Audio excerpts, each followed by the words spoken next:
Anche questa mattina, prima di presentarvi i graditissimi ospiti, devo leggere queste poche righe del viaggio di mamma Teresa, questa mamma che cerca il figlio adorato, uno dei 5 figli che non è più tornato dalla guerra, ma per far capire l'amore di una mamma che non ha confini, che non ha barriere, che non trova ostacoli, lei deve ritrovare suo figlio. È un viaggio bellissimo, un viaggio che fa riflettere soprattutto i giovani, perché dico sempre che se sono diventati così, tutti quanti noi così grandi, bravi, è merito anche di queste donne che a volte non conosciamo neppure il loro nome, perché gli uomini sono scritti nei libri di storia. La figura femminile molto poco, eppure ci sono state, hanno dato tanto, hanno salvato la patria anche loro. Però purtroppo ancora adesso stiamo combattendo per avere magari gli stipendi uguali, i salari uguali. Siamo nel 2026. Comunque continuiamo a leggere questo bellissimo diario di Teresa. Andavo a trovarlo spesso, ogni occasione era buona per vederlo e per assicurarmi che stesse bene, anche solo per prendere la sua biancheria personale da lavare, e anche lui cercava di tornare a casa quando aveva i permessi. Un giorno mi disse che non sarebbe più venuto alla Bova così spesso per strapazzarsi di meno, e dato che suo padre tutte le settimane andava a Ferrara, avrebbe portato lui quello che gli occorreva. Il tempo passava lento e la mia preoccupazione sulle voci che si sentivano già da tempo divenne certezza. Avevo i 3 figli più grandi in Africa ed ero terrorizzata che partisse anche Anadage. Mussolini portò l'Italia in guerra il 10 giugno 1940, alleandosi con Hitler e la Germania. Quello di cui avevo paura si avverò in pochissimo tempo. Ho letto queste frasi perché sono frasi che mi toccano profondamente. Io ho conosciuto qualche donna, qualche nonna, bisnonna, e i loro ricordi mi fanno tremare. Vengono anche al Banco Solidale, 2 di loro, e umilmente chiedono: mi puoi dare un pacchettino di caffè? Ce l'hai? Capite com'è la storia? Io questa mattina volevo parlarne con un'ospita graditissima, zio Birichin, zio Canarin, indovinate chi c'è? È la professoressa Morena Martini, che adesso fa parte finalmente, dico io, della Commissione Giovani in Regione. Finalmente Morena ce l'hai fatta, perché va bene tanto sacrificio, ma ogni tanto qualche premio deve anche arrivare, o no? È vero, è vero. È preparata, è veramente, è un'empatia incredibile. I giovani hanno bisogno di questo, ma fin adesso politica che se l'ha accorto, no. Comunque siamo in commissione regione e proprio politiche giovanili. Saluto anche, vediamo se c'è Marinella Dolci, Fondazione Imprese e Società all'Opera. Buongiorno, buongiorno, grazie di essere. Ha visto con chi l'ho messa assieme? Quante cose dovremmo chiedere alla nostra Morena Martini. Cosa dice Marinella Dolci? Certo. Buongiorno. Grazie Marinella, grazie. Allora Morena, come apriamo questa mattina dopo il diario di mamma Teresa? Allora, innanzitutto augurando una buona giornata a tutti quelli che ci stanno seguendo, no? E dopo il paradosso, tu hai detto finalmente ce l'hai fatta, tante elezioni, è vero, ma il paradosso è stato quello che a volermi è stato un giovane uomo di 33 anni, il nostro presidente Stefani, ed è stata la soddisfazione più grande perché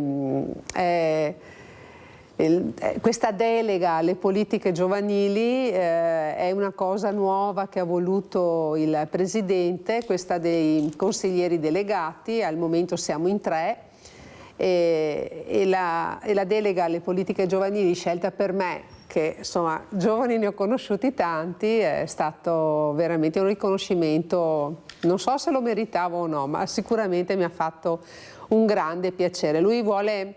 L'idea del nostro Presidente Stefani è quella di avvicinare sempre di più i giovani alla politica, alle istituzioni, non di fare proselitismo politico. Ognuno deve tenere nel cuore l'idea politica del partito che ha in mente, non è questo l'obiettivo. L'obiettivo è quello però di fare amare ai giovani le istituzioni, farle conoscere e soprattutto a lungo termine sperare che questi giovani possano iscriversi a delle liste elettorali e possano essere eletti. I risultati del mio della mia delega non sono risultati tangibili, perché non è la costruzione di una scuola, di una strada dove si taglia il nastro, sono risultati intangibili, però vedremo insomma alla prossima tornata elettorale se le politiche che stiamo mettendo in atto porteranno tanti giovani a dare un cambio generazionale all'interno della politica in generale. Allora, Morena Martini, prima di dare la parola anche a Marinella Dolci, visto che abbiamo sottolineato l'importanza dei giovani, intrigare e parteciparle, io sono anni, penso siano 3-4 anni che dico che darei il voto ai 17enni, come lo fanno anche in altre parti d'Europa. Perché non è vero che non sono preparati, assolutamente non è vero, anzi sono più preparati di quello che pensiamo. Il problema è che bisogna intrigarli. Come mai non li abbiamo nel mondo del volontariato? Poi sentiremo anche cosa mi dice Marinella Dolci. Perché non li abbiamo intrigati abbastanza? Sì, la lezioncina in classe va benissimo, però dopo bisogna intrigarli, portarli nelle realtà del mondo del volontariato che toccano con mano quello che possono anche loro magari in futuro partecipare. Perché li troviamo nella Croce Rossa oppure nelle organizzazioni che si occupano di ambiente e di animali? Perché vengono intrigati. Nelle altre associazioni, lezioncine in classe e dopo. Loro sanno che possono aiutare, però da soli non arrivano, dobbiamo andarli a prendere per mano. Io ho detto anche al professor Gerosa, che ho avuto ospite diverse volte, che ringrazio, che dovremmo aprire di più gli ospedali a questi ragazzi, farli partecipare, la tecnologia, il volontariato che c'è dentro, il profumo che si sente. Lui mi ha dato ragione, anzi mi ha detto: se qualcuno le dice che lo facciamo già, dica che ho detto io che non lo facciamo già abbastanza.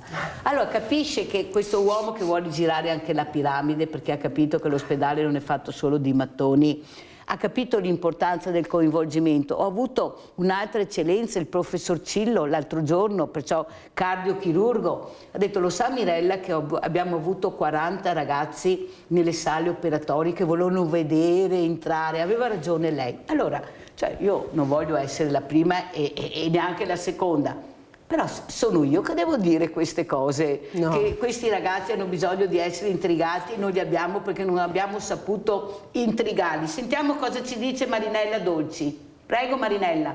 Innanzitutto faccio i complimenti alla dottoressa per la sua nomina.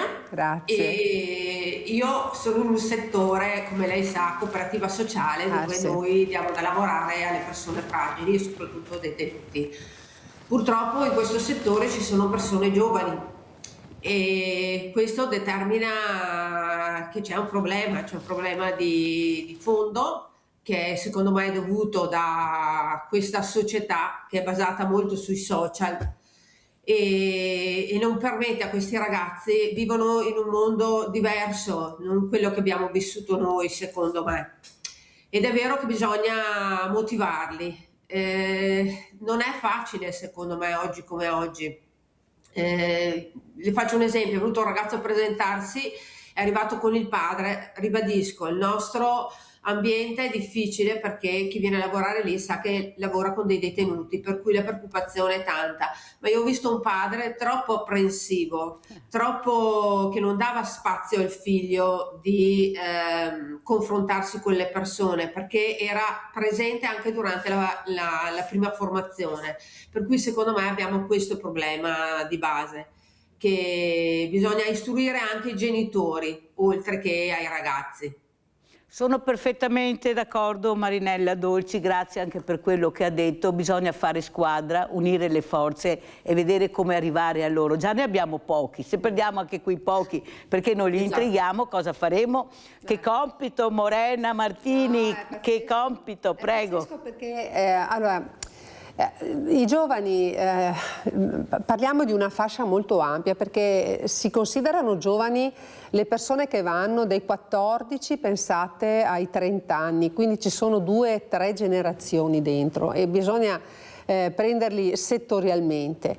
Dai 14 ai 19 anni sono a scuola, poi molti all'università e altri nel mondo del lavoro. Come possiamo intrigarli? Bellissimo il termine dialettale, l'intrigo è qualcosa, no? Ma te che hai fatto un intrigo, è qualcosa che ti prende, che non sai destricare, ed è non c'è la traduzione in italiano, è proprio un sentimento veneto come l'intivedere, il morbin, che non hanno traduzioni.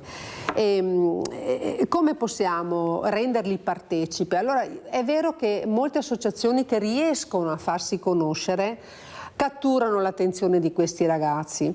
Non sono tante e non sono abbastanza, però se ci caliamo nella realtà dei ragazzi che vanno a scuola, che sono il pozzo dove dovremmo pescare all'inizio, vediamo che questi ragazzi allora, la mattina sono a scuola, il pomeriggio dovrebbero studiare e nel tempo libero dovrebbero poter fare sport o praticare magari delle attività di socializzazione con gli altri. La domanda è: dove trovano il tempo per frequentare o per dare anche un contributo alle associazioni del paese, perché poi sono sempre associazioni che nascono all'interno del paese. Io vedo che la nostra Proloco di Rossano ha cercato, no, di coinvolgere tanti giovani facendo degli eventi per loro, ed è riuscita a catturare la loro attenzione, avendo anche nel proprio direttivo un ragazzo giovane ventenne. Però il cambio generazionale all'interno delle associazioni stesse è sempre più difficile, perché chi ha tempo sono persone, la maggior parte persone che sono in pensione o persone che vogliono talmente tanto bene al loro paese che il loro tempo libero lo dedicano agli altri. Allora, è vero il discorso della pensione, dei genitori che vorrebbero sovrintendere a tutto quello che fanno i ragazzi, ma il nucleo dell'interessamento di un giovane, e torno al tuo termine intrigare, è quello di fargli amare il luogo dove vive. Se tu ami una persona, a questa persona dai tutto te stesso e trovi il tempo per andare a darle un bacio, struccon, Mirella. Allora, se tu ami il tuo paese, se tu ami la tua gente, il tempo, l'ora alla settimana, le 2 ore alla settimana, le 2 ore al mese da dedicare ad un'associazione le trovi. Dobbiamo, noi che facciamo politica, che facciamo più che politica, noi che facciamo amministrazione, i sindaci, gli assessori, dovrebbero far amare il proprio paese ai propri cittadini, e per farlo i primi ad amarlo devono essere loro. Perché l'empatia, l'amore per gli altri lo senti. Se tu vuoi bene al tuo paese, lo senti, perché tratti il tuo paese, la tua città come se fosse casa tua. A casa tua non lasceresti le carte per terra, non lasceresti le cose messe male, no? Faresti di tutto per risolvere i problemi. Un sindaco deve essere così, chi fa politica deve essere così, deve amare il proprio paese. Allora, so che Rinaldo è dalle 9, anche prima che è al centralino, ma l'ho bloccato perché sennò non riesco a far parlare gli ospiti. Dovete capire l'importanza delle parole che escono da questa trasmissione. Voi mi fate sempre i complimenti per la trasmissione, ma io la faccio per voi. A volte ascoltare è importante, perché poi magari ti viene anche la domanda. Vai Rinaldo! Ciao Mirella e buongiorno alle Ciao. ospiti. Auguri all'assessore che va sto bella parte per i giovani, aiutare i giovani. Devo da ricordare che i giovani, il tesoretto che ha il Veneto, noi altri non siamo niente, siamo il Veneto, Mirella, perché una volta se conoscevamo tutti, non occorreva neanche darsi il buongiorno, bastava un fischio non da 30 e ma. Sono nato a non vedere la fame, vedere la miseria, però c'è fiori giovani da 10, 12, 14 anni che cominciava ad andare a lavorare, a aiutare la povera gente. Quando era un teatro di guerra, una roba del genere, gli daremo una mano a tutto, perché Venezia, dei punti, delle robe. Ma i giovani adesso non occorre insegnargli dentro, io ho già dentro di ogni sto buon senso. Perché non credo che i genitori abbiano colpe, non è vero niente. secondo me, i genitori gli stanno massa a Dio. Quello che sta a Dio, gli dà ragione perché vuole far stare bene i fiori, non avere più di quello che lavoro loro, è una logica della vita. E i giovani, Mirella, bisogna essere in faccia, intrigarli come che dici, intrigarli, su roba anche più grande di loro, chi capisce, chi si appassiona. E la passione di un giovane, è l'importante del giovane, se una carta sugante, impara tutto in 10 minuti, e poi adesso va a studiare, i intelligenti. 50 anni fa, qua in Italia, era ancora l'analfabetismo, e l'80% non erano le buone nelle stile. Adesso minimo i laureati, i diplomati, i fiori che sa cosa che fa. Grazie Rinaldo, se no te un libro. Grazie veramente per quello che hai detto, è vero, bisogna guardare il passato, ma il futuro è quello che a noi interessa. Ecco, dobbiamo capire che forse questi ragazzi li sottovalutiamo, forse perché non li ascoltiamo. Io mi ricordo sempre, ecco, quella ragazza che mi hanno invitato in un istituto scolastico che ha detto ai professori, alla fine ha parlato, 2 hanno parlato, sempre gli altri che parlavano. Ascoltateci, perché noi abbiamo bisogno di essere ascoltati, perché ognuno di noi avrà qualcosa di importante da dirvi. Io mi sono alzata, l'ho abbracciata con la dirigente che mi ha guardato anche male, lo dico sempre, voi lo sapete, ecco, e lei mi ha detto grazie, perché bisogna fare questo, ascoltarle, hanno tante cose da dire. Certo. Però Marinella Dolci, quello che mi interessa capire, anche il mondo delle fragilità non riesce a trovare spazi. Noi stiamo organizzando, lo dico anche alla professoressa Morena Martini, una mostra di queste fragilità bellissima, fatta in collaborazione con i genitori, con queste mamme, e vi dico anche il titolo in anteprima, Io ci sono, e l'hanno detto una di queste ragazze, ha trovato lei il titolo, perché queste mamme sono stanche di essere emarginate, di non essere ascoltate. Delle volte riusciamo a capire meglio noi i nostri ragazzi che non gli educatori, la professionalità all'interno delle strutture, lei l'ha spiegato molto bene, è faticoso, ogni creatura che voi prendete proprio in considerazione, date l'appoggio, ha un vissuto delle volte terribile, drammatico, ma noi mettiamo l'etichetta, uno spazza, un spacciatore, uno ruba, un delinquente, un ladro. Noi per le etichette siamo bravissimi, i fragili li abbiamo chiamati coi nomi più terribili, handicappati, mongoloidi, mai per nome, eppure hanno un nome.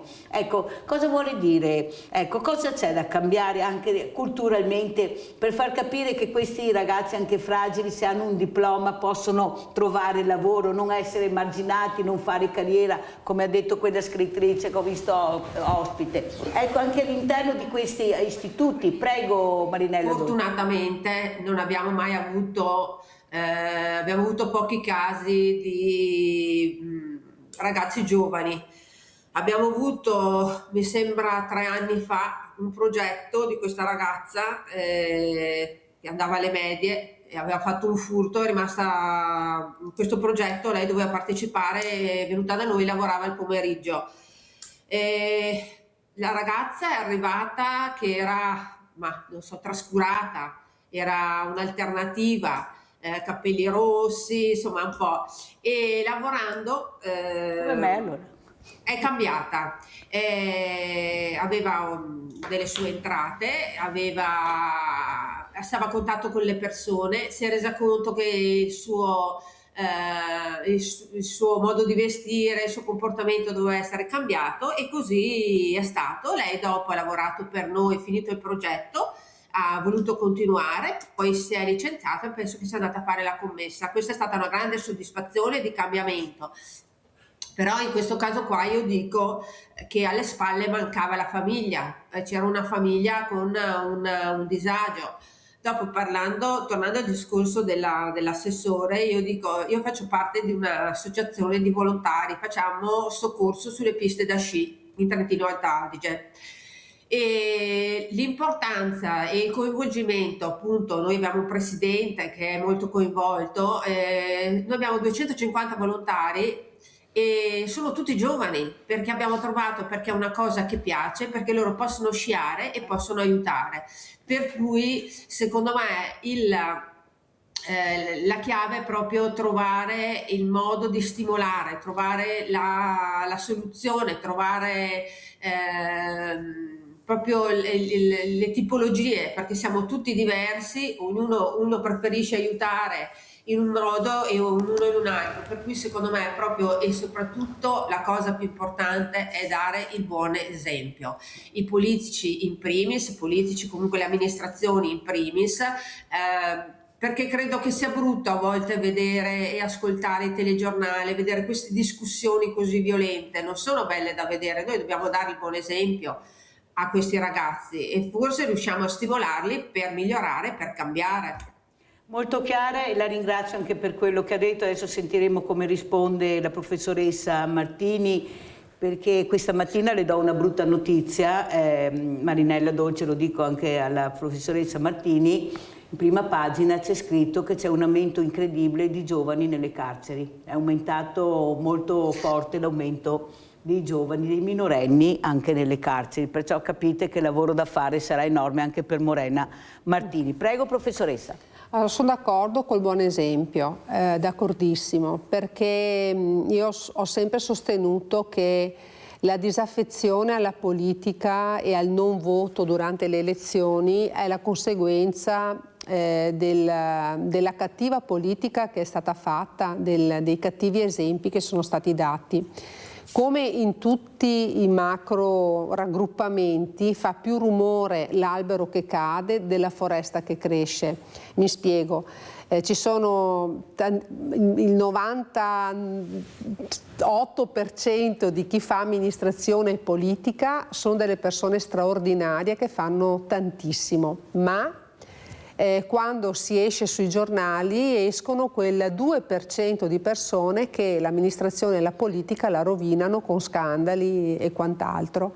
Ecco che nell'immaginario delle persone restano quelle 2 persone lì e quindi uno dice: ma perché devo andare a votare se dopo le cose sono queste, no? E allora c'è questa disaffezione. Ecco perché è giusto che ci sia il buon esempio, è giusto che ci sia il rispetto del voto dei cittadini, il rispetto del mandato che ti hanno dato. E poi di parlare di politica, parlare di amministrazione si comincia nelle case. Se a casa un ragazzo sente tutti uguali, roba tutti, cioè sto qua a dire: ma scusa, a mio papà, a mia mamma mi parlano così, perché devo andare a votare? Perché io mi devo impegnare? Quindi il cambio culturale deve passare anche attraverso le famiglie. Tanti ragazzi giovani che delinquono, assistiamo a questi fenomeni pazzeschi di bullismo, imaranza, tutte queste frange della società che sono delle fragilità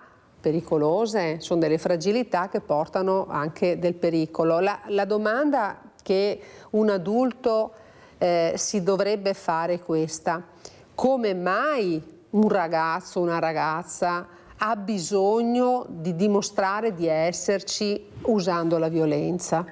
È questo. Guarda, ieri proprio mi è arrivato un WhatsApp di una mamma che mi dice: guarda, quella che è picchiata è mia figlia, l'hanno ripresa, te lo mando se fai qualcosa. E si vedevano queste 2 ragazzine, una che stava lì parlando normalmente e la sua compagna, che a un certo momento la prende a strattoni, la butta per terra, le dà un calcio e le dà dei pugni e dopo si alza e va via.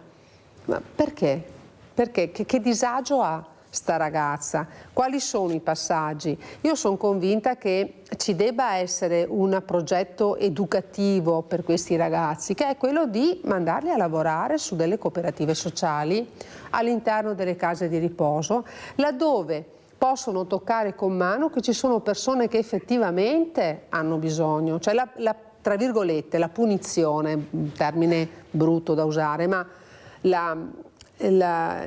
l'impegno a cambiare per questi ragazzi deve passare attraverso un impegno civile. Solo così possiamo drenare e togliere le mele buone dal cesto dove c'è qualche mela che è buona non lo sarà mai. Però, professoressa Martini, io non sono d'accordo su quando dicono nelle RSA mandiamo questi giovani. Per me vanno in vacanza, anche perché io li ho visti, molti di loro, dipende che se ne fregano assolutamente. Non è il caso, visto che sono fragili loro e li mettiamo anche ad accudire dei fragili, sarebbe meglio forse a fargli fare qualcos'altro prima, magari anche prima studio. Poi la mamma va a prenderlo, lo porta a fare sport, studia e poi fare sport. Devono fare fatica, perché questa rabbia deve essere tirata fuori nella maniera corretta, cioè portando a spasso il nonnino, che io li vedo, il nonnino se da una parte, Ori se da che altra col cellulare, dipende, tanto qual no, è. allora dipende. Professoressa, no, ma io dico che la dipende. struttura ce l'hai subito, lo metto là e sono a posto. No, è più difficile, è vero, cioè nel momento non è sbagliato il tuo ragionamento, Mirella, ma presuppone il fatto che ci sia una rete familiare, una famiglia, cosa che questi ragazzi non hanno. C'è un ragazzo che ha fatto questo tipo di azione, che deve studiare, ma anche prima doveva studiare, che deve fare sport, anche prima avrebbe dovuto fare sport, una mamma che lo accompagna, questa mamma doveva accompagnarlo anche prima. A questi ragazzi manca uno dei comuni denominatori, è che manca proprio una rete familiare in grado di essere famiglia. Ma se io non ce l'ho cosa faccio? Allora, se tu non ce l'hai, ci sono delle strutture, prendiamo le case di riposo, hai ragione che tu le hai viste, quindi io non posso mica dirti che non hai ragione, devono essere però queste strutture che adibite a fare questo tipo di percorso, devono essere strutturate in modo che i ragazzi non facciano e siano seguiti e non abbiano il telefonino.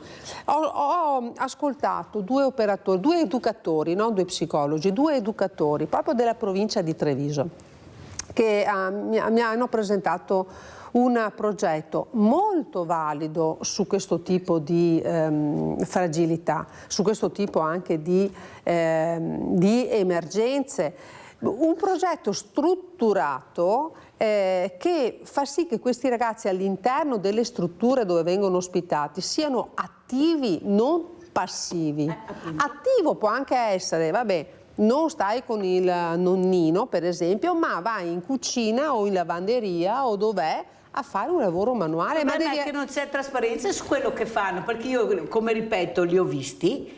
E sa cosa le dico, professoressa? Che ho avuto ospite proprio dei studenti, perché io il sabato cerco di fare quando posso. E mi hanno detto che ho ragione, che non è questo il percorso che secondo loro meritano questi ragazzi, perché non li risolve. Questo hanno detto i ragazzi, quelli che ho intervistato. Dopo non so. Daniele da Verona, da Venezia, andiamo a Verona adesso, vai Daniele.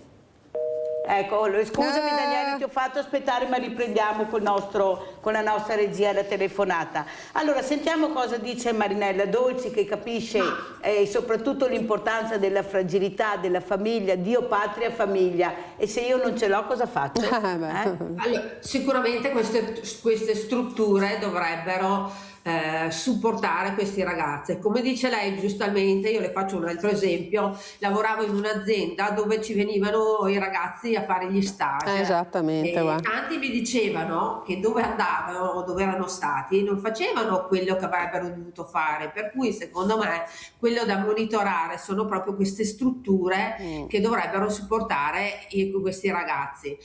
A volte, secondo me, tornando un po' alla parte amministrativa, bisognerebbe dimostrare ai ragazzi dietro una struttura cosa si muove, quanto impegno c'è da parte degli assessori, da tutti, perché noi spesso e volentieri non sappiamo cosa c'è dietro a un'associazione e questa secondo me è una cosa importante, perché a volte si danno le cose per scontate e invece non lo sono. Dolce, mi scusi un attimo, la fermo un secondo perché ha ripreso la linea, se no mi ricade un'altra volta, ma poi riprendiamo, sa che funziona così, già li faccio aspettare. Vai Daniele. Sì, salve, buongiorno. Buongiorno. Diciamo così, è un discorso un po' complicato, difficile per certi aspetti, perché dagli anni 70-80 ai nostri tempi, almeno parlo per me, le cose erano molto più semplici, nel senso che il papà diceva hai finito la scuola, bene, adesso vai a lavorare, punto e basta, finiva lì. Non è che c'erano tante discussioni da fare, agevolazioni come sono al giorno d'oggi. E quindi non dico di ritornare indietro perché purtroppo non si può fare assolutamente, però dare proprio un senso a questi giovani qua da dire cosa vuoi fare? Io ti aiuto sì, però mi devi dare una controparte, cioè ti devi impegnare, se no non è che il fatto di dire ti tolgo il telefonino, quelle cose lì perché tanto niente serve, perché una maniera o l'altra loro ti girano attorno. Però bisogna, intanto secondo me la scuola è un po' sbagliata, nel senso che è troppa teoria e poca pratica, invece dovrebbe andare a 50-50, teoria giusto, capire le cose sui libri, ma poi bisogna farli toccare con mano la vita, il lavoro, e quelli lì magari si appassionano, dico mi piace di più questo che quello, finché non riusciamo ad arrivare a questo non usciamo. E poi anche a livello politico c'è poco da fare, finché la gente vede che da una parte uno, per quanto bravo sia, guadagna 3.000, 5.000 al mese, un medico, ma quando vedi che c'è un parlamentare che guadagnano 15.000 euro al mese, che loro se lo aumentano da soli, quando invece te magari devi fare il sciopero da chiedere al datore di lavoro, ma mi puoi fare l'aumento, e tu questi qua vedono che si aumentano lo stipendio senza chiedere a nessuno e non si sa come fanno, quindi è tutto, come dire, è un cane che si morde la coda, perché anche nel votare uno dice ma perché, cosa mi fa andare a votare? Sono le cose, dice vado a votare perché poi ho dei risultati. Invece è l'esatto contrario, perché purtroppo ogni popolo è il governo che si merita, meno male. Grazie Daniele, andiamo avanti, grazie, sei stato molto chiaro. Morena Martini, prego.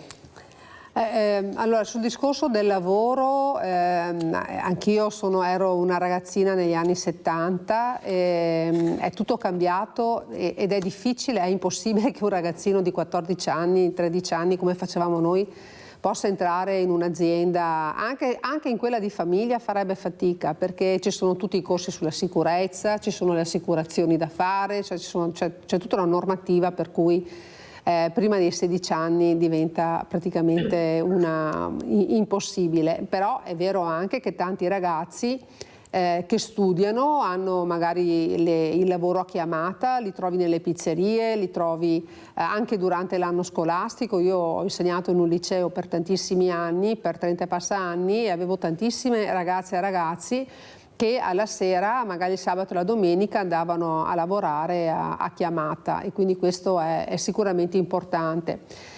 Sul discorso che la scuola è molto teorica, convengo con te Daniele, però ci sono indirizzi e indirizzi, no? C'è l'indirizzo liceale, poi ci sono i cosiddetti indirizzi tecnici e i centri di formazione professionale, che sono più orientati all'insegnamento di un lavoro rispetto a un liceo che è propedeutico all'iscrizione all'università. Stanno crescendo anche come numeri, stanno crescendo come numeri professionali e anche i centri di formazione, e io dico anche per fortuna. Certo. Io dico anche per fortuna. Sul discorso degli stipendi dei politici, tu hai parlato dei parlamentari, io parlo dei politici in generale. Guarda, è un discorso, come si può darti torto, no? Come si può darti torto? Non si può assolutamente. Io però faccio sempre questo discorso a tutti quanti. In base alle responsabilità che un amministratore ha, dovrebbe prendere moltissimo un sindaco rispetto a un parlamentare. Un consigliere regionale, scusa Morena, ma diciamo anche la verità. Anch'io mi è arrivato il primo cedolino e sono rimasta stupita in modo molto, molto positivo, no? Dico, caspita, ho aspettato 32 anni ed è politica, ma finalmente perché sono sincera, no? Sono sincera. Dopo ci dici anche quanto? Allora, tu hai 4.500 euro di rimborso per le tue spese, e poi c'è la parte invece del compenso che va in base anche a quanto poi tu devi versare, che mi sembra siano, ma ti giuro... No, perché ce l'hanno già detto, voglio sentire anche da lei, 8.000 euro hanno detto, e poi ci sono... In totale sono quelli. Vedete che è chiara la Morena, avete sentito? A questo qua noi del gruppo, io sono del gruppo Stefani Presidente, ma facciamo parte tutti del gruppo della Lega, ogni mese dobbiamo dare al nostro partito una erogazione sì, ma questo liberale. lo sappiamo, però che arrivano a fine mese sono questi soldi. Abbiamo Giusy Treviso adesso, vai Giusy. Buongiorno a tutte e due, buongiorno professoressa. Buongiorno. E auguri per l'avanzamento di carriera. Grazie. Sono un consigliere delegato, ma resto Morena. Io resto Morena Martini. Okay. Ho anche una misurata vergogna per quello che prendo, però sono grata a Dio, perché veramente, come Mirella si diceva, sono 32 anni. Vai Giusy. Come dice Gerry Scotti, siete dei privilegiati. Sì?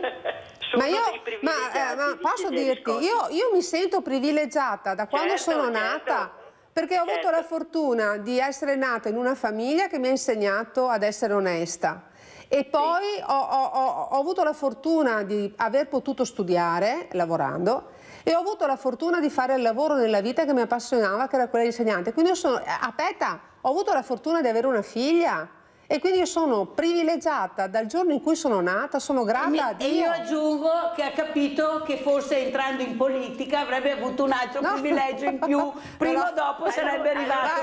Non l'ho fatto per i soldi, vai Giusy, vai. Però va bene che me li diano. Vai Giusy. Io volevo sapere, perché con queste votazioni del sì e del no non capiamo niente. Sarà perché non ci siamo dentro come voi? Certo. Però chi dice sì, chi dice no, come la canzone, e qui non sappiamo cosa votare, perché tutti hanno ragione, il sì e il no hanno tutti ragione, come le altre votazioni di destra e di sinistra.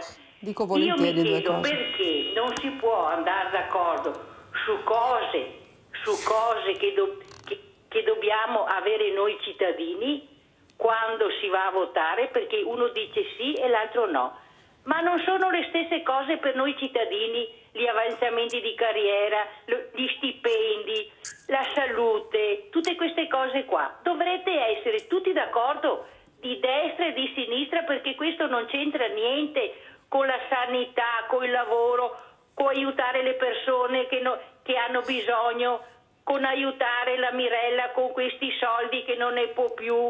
Questo volevo dire, fate qualcosa per carità, perché siamo ridotti così. Grazie cara Giusy, questa grande famiglia, come vede, chiamano dappertutto, ecco, che veramente Posso ci dirti segue. del sì e del no, Giusy? Sì e no? Allora, è un referendum sulla possibilità di dividere, di una divisione di carriere, nel senso che io voterò sì.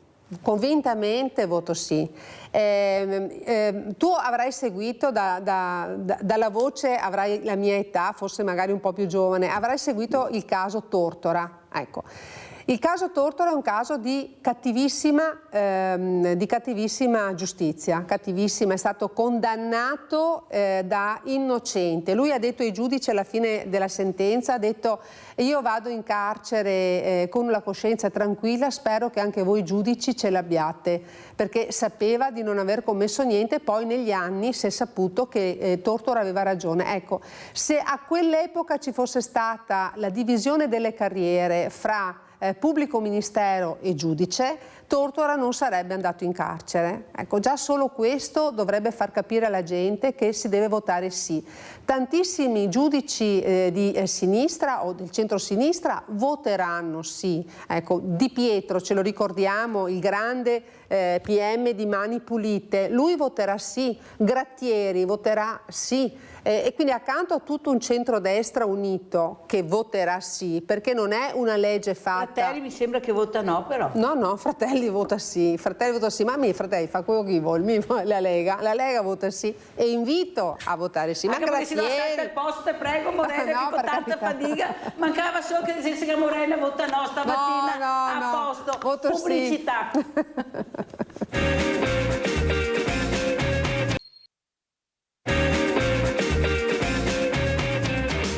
Abbiamo Nadia da Treviso, vai Nadia. Ciao Mirella e buongiorno alla cara Morena. Buongiorno Nadia. Ciao, perché siamo su Facebook e Va bene, ciao Nadia. No, niente, volevo farti i complimenti. Ma tesoro, grazie, grazie infinite, tutto perché merito se vostro. saresti stata qua a Treviso avrei votata. Grazie, ma già solo il pensiero mi ho vinto un'altra volta stamattina.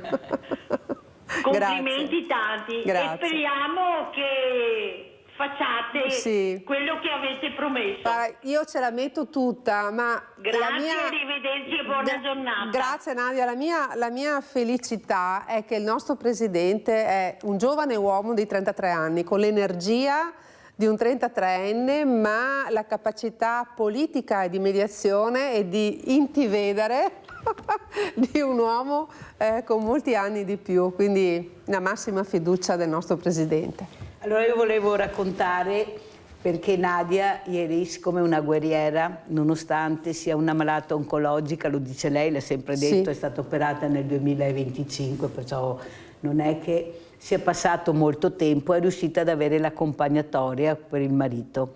Quello che ha lottato Nadia, io ho cercato di supportarla in tutto e per tutto, naturalmente con le forze che ho, perché non è che sia così facile, però questa commissione finalmente ha capito l'importanza di aiutare queste donne che sono anche fortemente provate dalla malattia, ma che nonostante tutto cercano, ecco qua, famosa Mamma Teresa, ecco il libro perché lo leggo, ecco Nadia, che nonostante queste cure andava negli uffici, rimbalzava indietro, ritornava negli uffici, chiamava svegliaventi, diceva tutto quello che vedeva, che succedeva, finalmente sta accompagnatoria a Gerivada, perché non ne poteva veramente più. Una carta. Allora, sentiamo invece Marinella Dolci cosa chiederebbe a Morena Martini. Lei si occupa di fragilità, sa l'importanza, i numeri aumenteranno, non c'è niente da fare, i carceri sono quelli che sono, ecco, serve più il carcere o serve una rieducazione diversa? No. Marinella Dolci, cosa dice? Secondo me serve una rieducazione, serve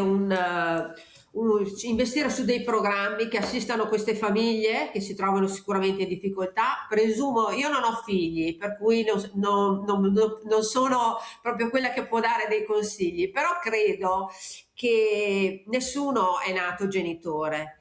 Ognuno con le proprie difficoltà, per cui a volte bisogna aiutare anche questi genitori, per cui creare delle strutture, secondo me, che integrino i figli e anche aiutino i genitori nella crescita dei figli.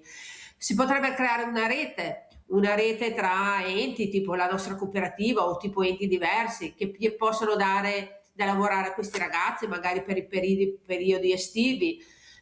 Si potrebbe, secondo me, far toccare con mano e far capire che purtroppo nelle carceri ci si finisce, anche se non si vuole, ci si finisce per caso, ci si finisce per stupidità, per cui secondo me anche creare anche delle interviste, come è stato fatto in passato, so che a Padova sono stati fatti perché ha partecipato il mio socio, e per far capire ai ragazzi che non è uno scherzo, che giocare con la vita degli altri, ci sono delle punizioni che te la rovinano la vita per sempre, perché quando tu entri in un carcere pur un minorile e per farti passare la giornata, non avere un obiettivo, credo che sia la cosa più devastante. Ti vieni privato della tua libertà, per cui secondo me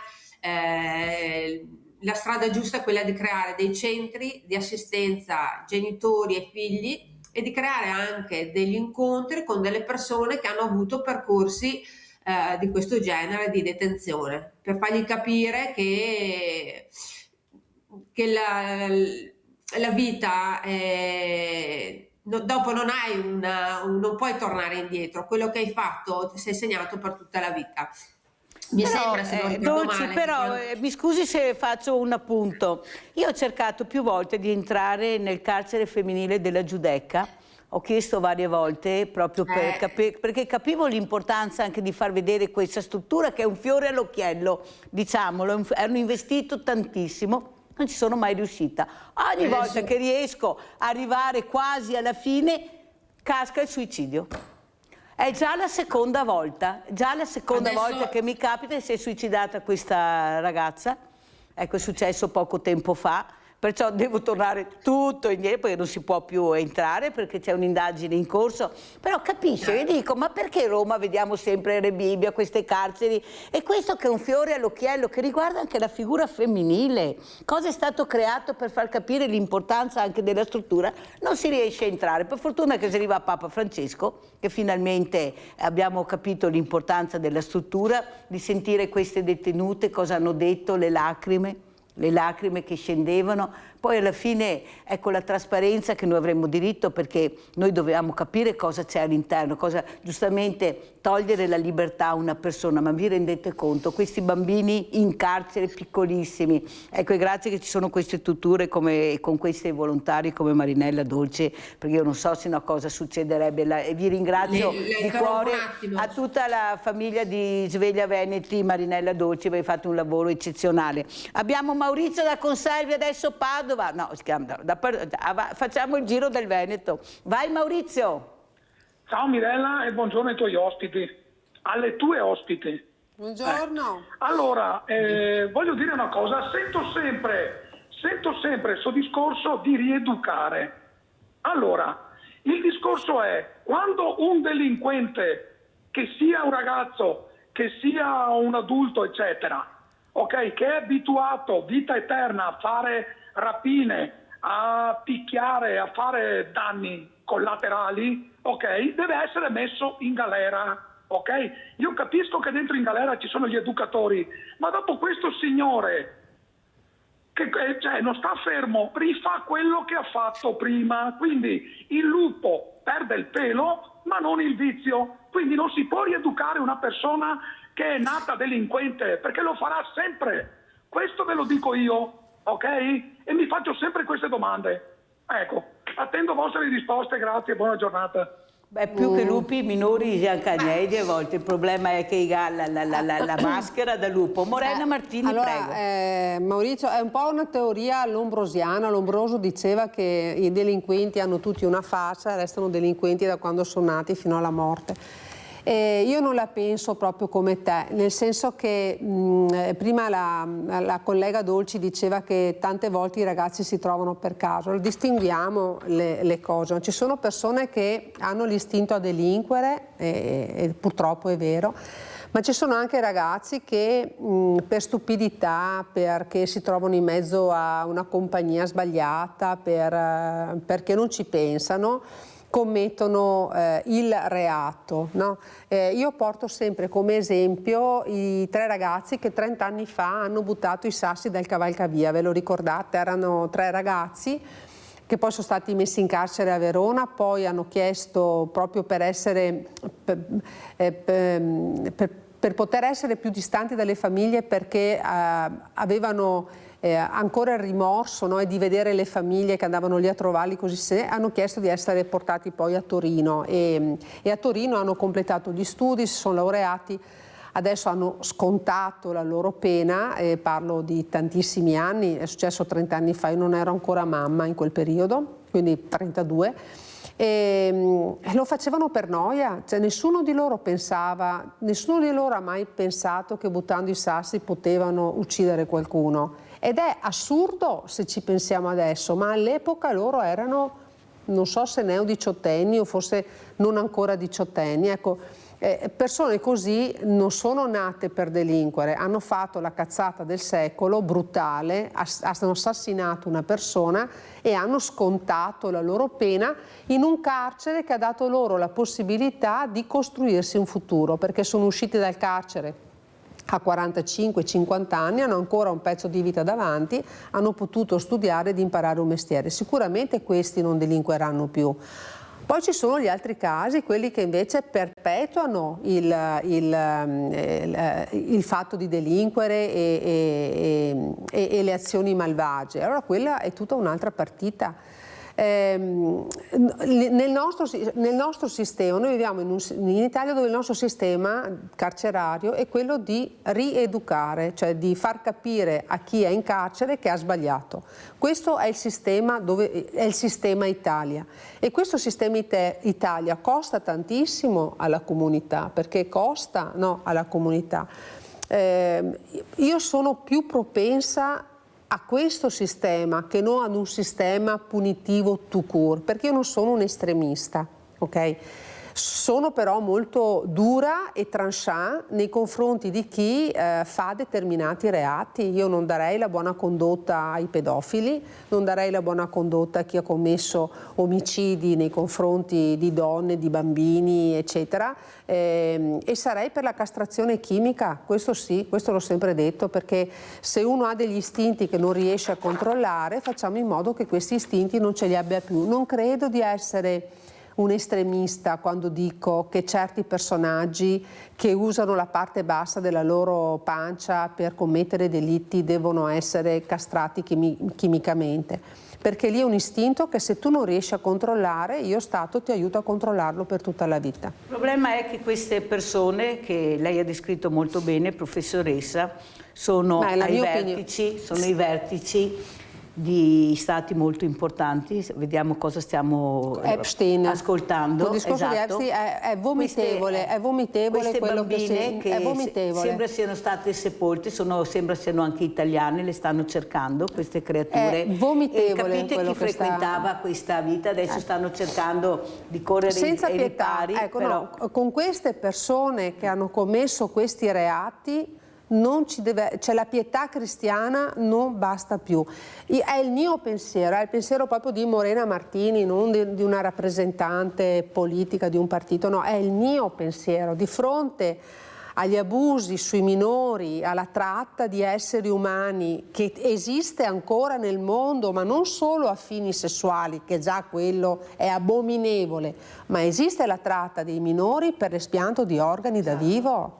Esiste, dopo ti darò il nome di un'associazione se vuoi invitarla che si occupa proprio di queste cose. Oppure le bambine spose a 9-10 anni, parliamo. Lì entriamo in una, ma lì entriamo, a vedere cosa sta succedendo. È una cosa ancora diversa, ancora più aberrante, ma entriamo anche in un campo culturale che è ancora più pericoloso. Ma lo sapete che muoiono la prima notte di matrimonio per le sevizie che subiscono? Non faccio fatica a credere. Cosa sta succedendo nel silenzio totale di chi dovrebbe intervenire, ed è la politica ad alti livelli, invece di fare le guerre, se mettessero fine a queste cose veramente incredibili. Pensate queste bambine cosa devono sopportare, vedete 9-10 anni muoiono la prima notte.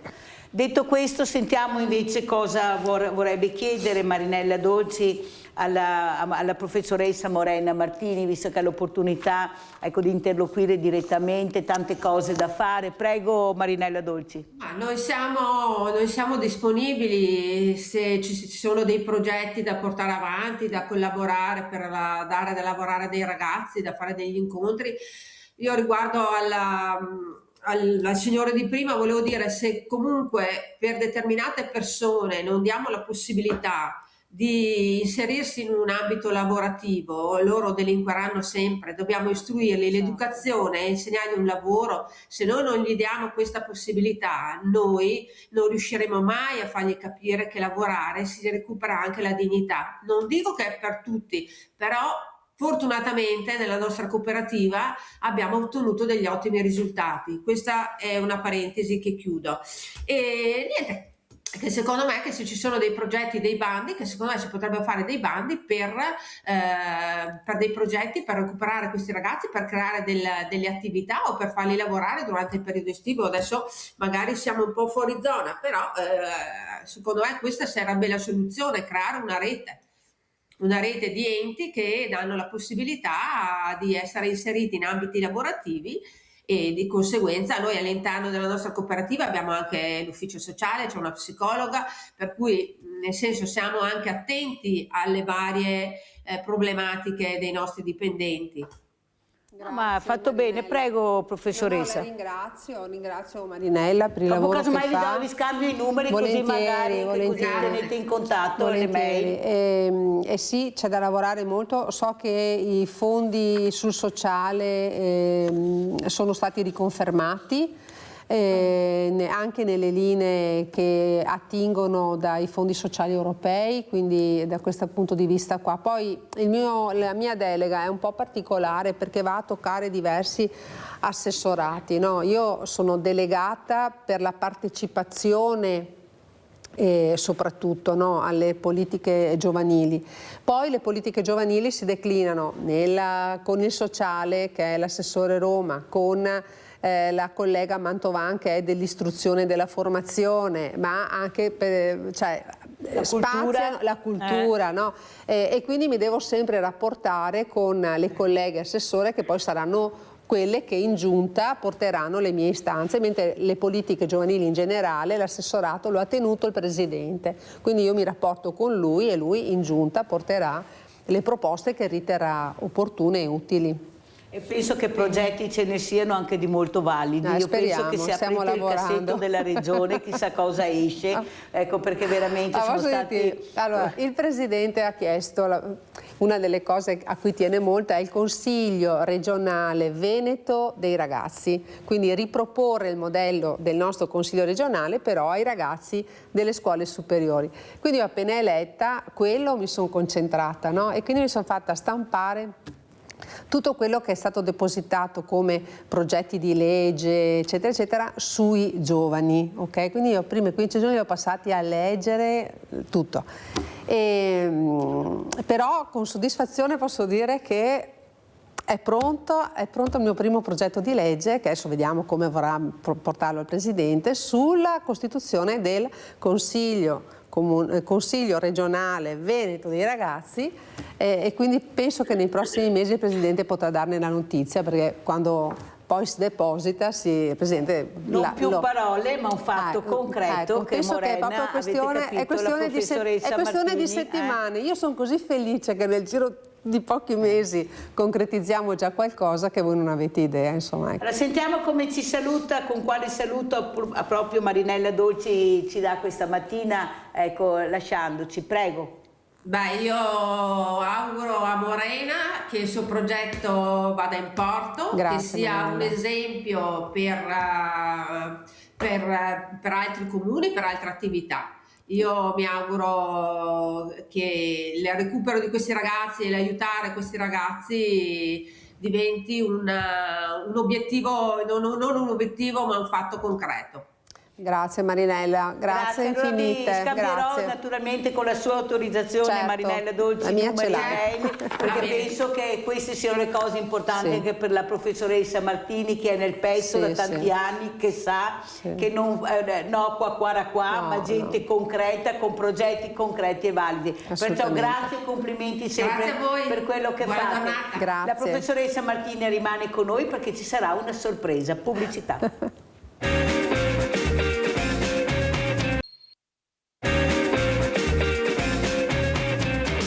Presento un altro gradito ospite che è Franco Dani, Associazione Angeli della Notte. Pensate l'importanza di questa associazione, un'altra associazione che aiuta veramente le fragilità, queste persone che hanno bisogno di essere accompagnate anche nei percorsi anche di malattia, di percorsi veramente difficili. E ringrazio anche di essere rimasta qui la professoressa Martini, che vedremo se riusciremo a fare questa sorpresa. Mirella ci tiene tantissimo, vedremo. Allora, intanto sentiamo cosa ci racconta Franco Dani di questa meravigliosa associazione. Solo il nome, ecco, fa capire, Angeli della Notte. Allora, per chi non conosce l'associazione, cos'è e di cosa si occupa? Prego Dani. Sono stati fondati 15 anni fa dal presidente Stefani, e dopo con la legge 117 ci siamo trasformati in ODV e ho preso io la responsabilità, avendo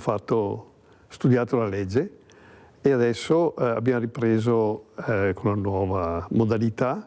Facciamo assistenza notturna a chi è meno fortunato di noi, a chi ha bisogno, non ha soldi, non ha parenti, non ha vincoli, per cui noi facciamo la notte. Quest'anno abbiamo fatto 540 ore circa. Diciamo che lì c'è di tutto, aiuta molto a maturare noi. L'altro giorno mi sono trovato col vescovo a Monastier per la festa dei malati e gli ho spiegato una cosa che mi è successa una notte, di un ragazzo che a noi chiama la direzione sanitaria e mi dicono: Franco, mandami 3 persone stanotte, domani, dopodomani. E vado lì e c'è questo ragazzo, non ha mai aperto bocca.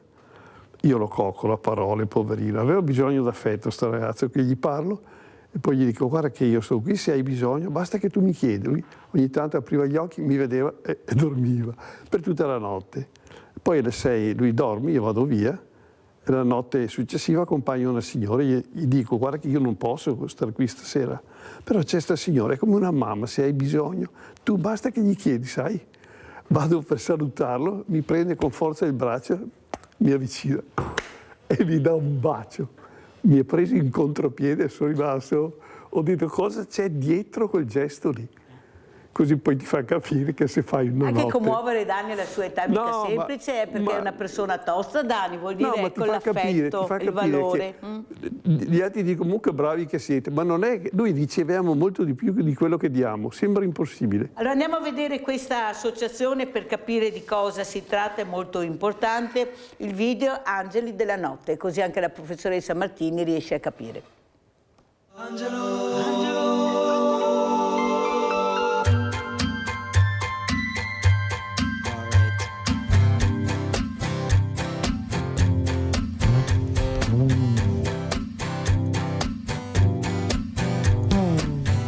Tutti abbiamo un angelo, tutti quanti abbiamo un angelo,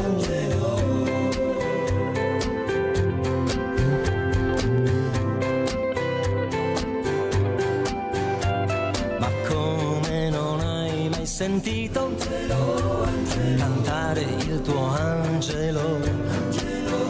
Ha una voce di velluto come un vento che ti scioglie dolcemente, tocchi il cielo con un dito. Tutti quanti abbiamo un angelo, tutti quanti abbiamo un angelo, tutti quanti abbiamo un angelo, tutti quanti abbiamo un angelo. Ah, il profumo di un bambino è un soffio d'ali, è un fremito in casa, quando sei in cucina e mangi un'insalata, in silenzio lui ti ruba la marmellata, senti un botto boom, è lui che scappa via, poi fa una corsa per poter restarti a fianco, è un respiro che accompagna il tuo respiro, quando ridi, quando piangi, quando dormi, wow, tutti quanti abbiamo un angelo, tutti quanti abbiamo un angelo, tutti quanti abbiamo un angelo, tutti quanti abbiamo un angelo.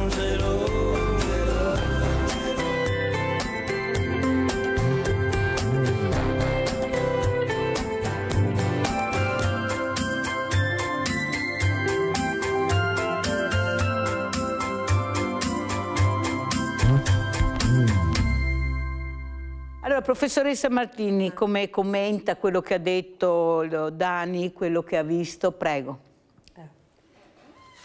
Cioè, non è che ci sono parole, avevo la pelle d'oca, ma ho conosciuto tante associazioni di volontariato anche nel mondo che si occupa dei bisogni della notte, no? Ce ne sono tante, questa specifica che non conoscevo, dottor Dani, sui bisogni dei malati in ospedale soli, non l'avevo conosciuta ed è un bisogno a cui non avevo mai pensato. Cioè pensare al fatto, perché uno pensa sempre mai senza tetto, le persone che sono fuori al gelo, no, e queste associazioni che si occupano di questo ce ne sono, mai abbastanza, ma ce ne sono. Però associazioni che si occupano del malato ospedaliero che non ha una rete familiare o sociale in grado di fargli compagnia, non l'avevo mai vista, quindi un grande grazie per l'idea che avete avuto, per il bisogno che avete intercettato e per tutto quello che fate, perché tanta roba, tanta roba.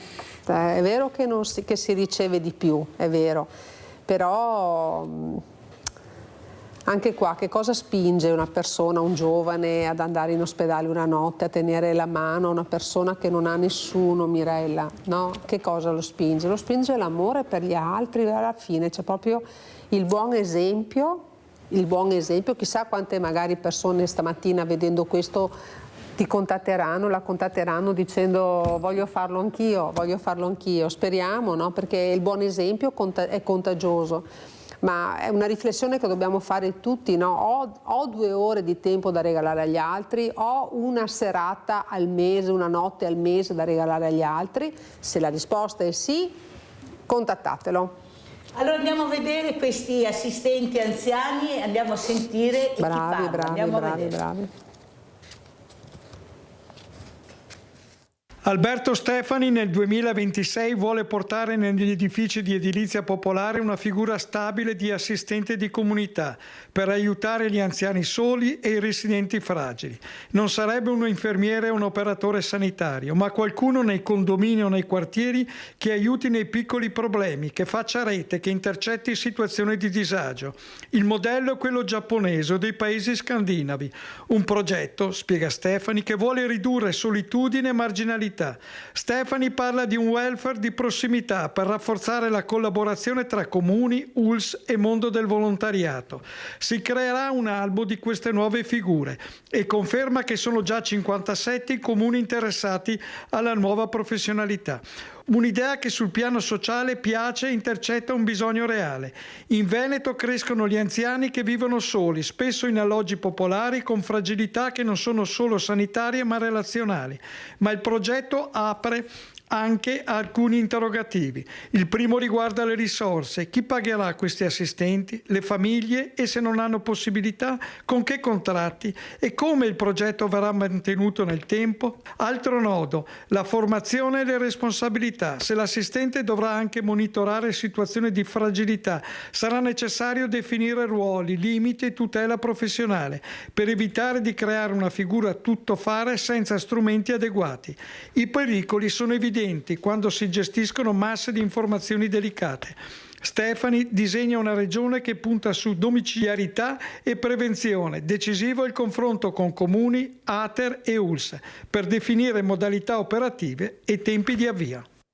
Allora, Morena Martini, questo ragazzo che ha le idee molto chiare sul percorso che vorrebbe fare. Io dico sempre, speriamo che lo lasciano lavorare, che la politica, guardate, che è subdola, non è mica così semplice come pensa. Ma soprattutto piace questa idea del fare, questa idea di intrigare, questa idea di non litigare. Ecco, basta, non voglio saperne, le polemiche non mi appartengono. Perciò il percorso è chiaro, però bisogna vedere poi alla fine, perché noi abbiamo bisogno di questi progetti che diventino realtà. Prego, professoressa. Il fatto di aver messo il sociale a 360 gradi come primo punto del programma elettorale con cui ci siamo presentati la dice già lunga sulle idee del Presidente, sulla rotta politica che ha segnato il Presidente, il quale nel suo discorso di apertura, rivolgendosi alle opposizioni, ha detto chiaramente: non mi sentirete mai alzare i toni nei vostri confronti, perché ho rispetto non solo per voi ma per ogni singola persona che ha messo il vostro nome in una scheda elettorale. Quindi se farete delle proposte che noi condividiamo, non mi interessa se le proposte sono portate avanti e avranno come primo nome un nome di sinistra o un nome di destra, saranno proposte accettate. È un cambio di rotta completamente nuovo, è un cambio di rotta anche azzardato, ma è il cambio di rotta che molti aspettavano, cioè un cambio di rotta nella continuità, perché poi il partito di appartenenza dei due presidenti è lo stesso, ma è un cambio di visione politica, e questo forse è una cosa di cui le persone dopo avevano anche magari così bisogno. Sul discorso delle risorse, come si farà, eccetera, eccetera, riporto una frase che mi piace molto, che mi ha detto quando anch'io ho palesato dei dubbi, no, sull'applicazione di queste modalità del Consiglio regionale Veneto dei ragazzi. Noi dettiamo le linee politiche, cioè i desideri che questa politica vuole per un Veneto nei prossimi 30 anni. I tecnici sono incaricati di trovare le soluzioni tecniche, quindi l'idea del presidente Stefani non è un'idea di un Veneto da godere ora, è un'idea di un Veneto che si costruisce ora e i cui benefici li trarremo nel tempo, cioè è il cambio culturale. Il cambio culturale ci mette tempo, bisogna iniziarlo, bisogna avere il coraggio di iniziarlo e poi il tempo ne darà ragione.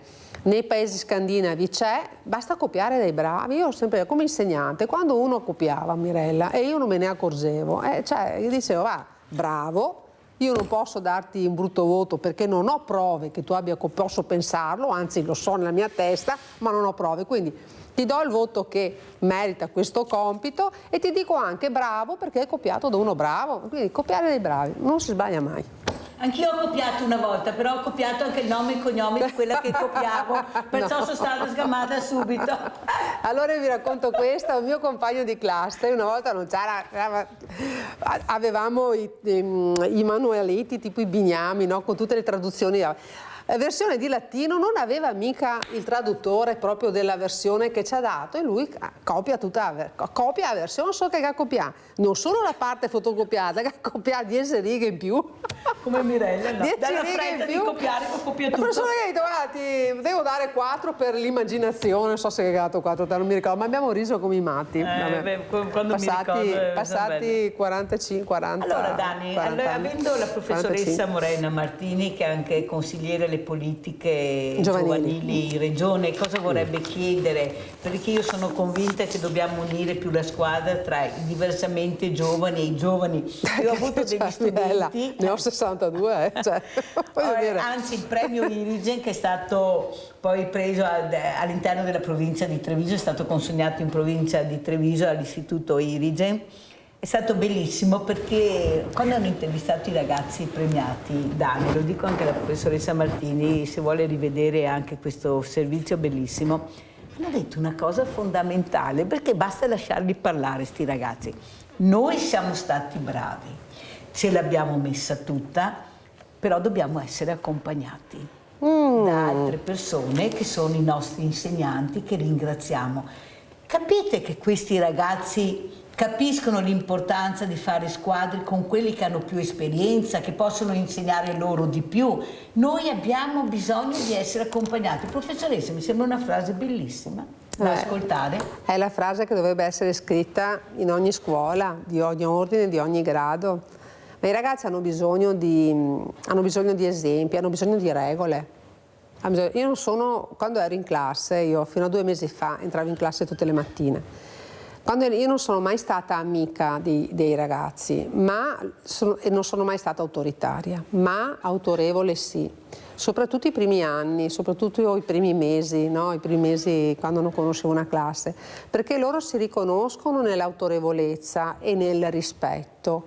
Dopodiché, a mano che passano gli anni e quando finiscono, questa autorevolezza, una volta finita la scuola, si trasforma in amicizia. Io ho ragazzi che mi invitano ai loro matrimoni, che mi chiedono di sposarli, no? Che mi scrivono quando... Ecco qua, zio Canarino, zio Canarino, no, perché mi dedicano le loro tesi di laurea, più di una mia alunna o mio alunno mi hanno dedicato le loro tesi di laurea. Allora vuol dire che io sono stata fortunata, Mirella, nella vita, lo dico a tutti, sono stata molto fortunata perché ho potuto fare il lavoro che mi piaceva e non è da tutti, ok? A me piaceva stare con i ragazzi, ho avuto modo di insegnare, di essere docente a contratto per l'università per 10 anni, ma non era il mio mondo. Io ho sempre continuato ad andare a scuola al liceo e lo dico veramente con convinzione, perché accompagni i ragazzi al di là di quello che tu dai dal punto di vista didattico, li accompagni in un periodo di crescita dai 14 ai 19, li raccogli che sono... Beh, adesso a 14 non proprio tanto bambini ingenui, c'è qualcuna che si è più sveglia di che altra, ma non importa, e li restituisce alla società che possono scegliere chi andare a votare, cioè No, per dirti, li lasci che hanno la patente, che possono andare a votare, che possono inserirsi nel mondo del lavoro. È l'età più bella, secondo me non sarei in grado di insegnare alle medie o alle elementari e ammiro tantissimo le colleghe delle medie elementari perché devono avere una pazienza 45.000 volte più grande di quella che abbiamo noi. Ecco. Allora, quando alla fine di un percorso dove tu sei stata autorevole, severa e però hai dimostrato correttezza, hai dimostrato loro di essere una persona, hai cercato di essere corretta nel miglior modo possibile e ti arrivano a trovarti a casa o a trovarti a scuola con la tesi di laurea e leggi le parole che ti dedicano dopo anni, lì non puoi rimanere indifferente. La semina e allora ha prodotto gli dici, il frutto, allora gli dici, guarda, se lo Stato non avesse più avuto soldi, io sarei andata ad insegnare lo stesso, ma lo dico, l'ho sempre detto e sempre lo dirò. Poi la mia grande passione è la politica, l'amministrazione. Quando ho dovuto lasciare le classi a dicembre, loro sapevano che ero candidato, ho detto guardate, questa volta io ci spero veramente di farcela, però sappiate che se ce la faccio in classe non entrerò più. Con una terza abbiamo pianto, però ho detto guardate che arriva una supplente bravissima, non vi preoccupate. E mi dispiace per la quinta perché ce li avevo dalla prima e li avrei potuti portare alla maturità, adesso li andrò a trovare.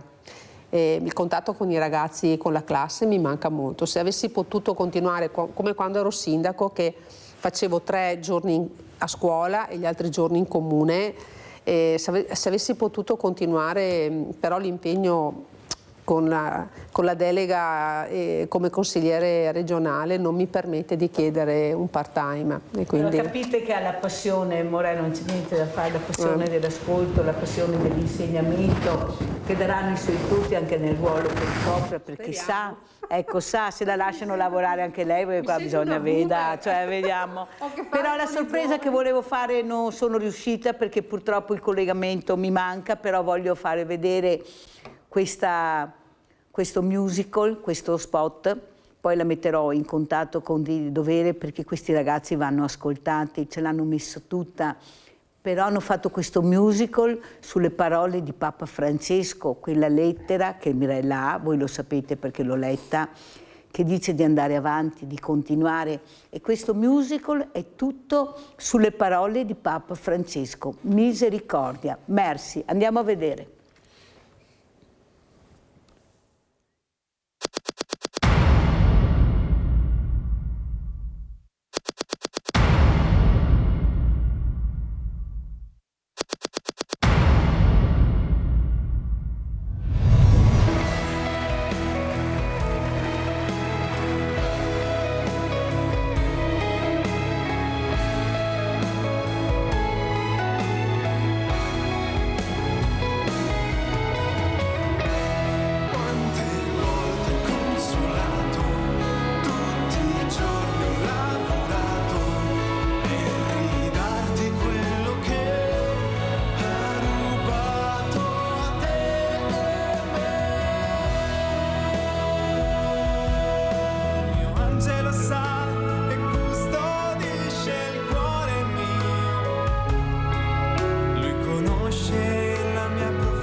suo perdono il mondo non esisterebbe.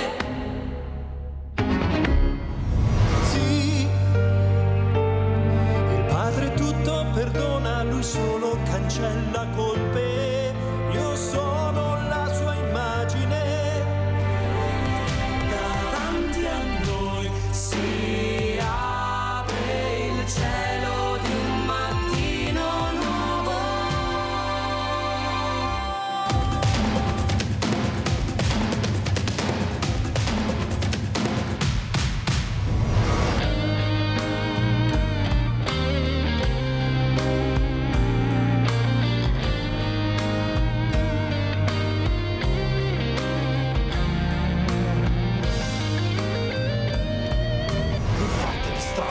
Tu in fondo sei più forte, però hai le mani sporche, la bocca grida morte, a te interessa il ricavo tra una bomba e uno sparo, credi in un solo Dio, si chiama vile denaro. Già le mura, tutte le barriere, la vita chiede cuori liberi, sai, senti forte ciò che scorre dentro, credi, lotta, spera, Dio è sempre con noi.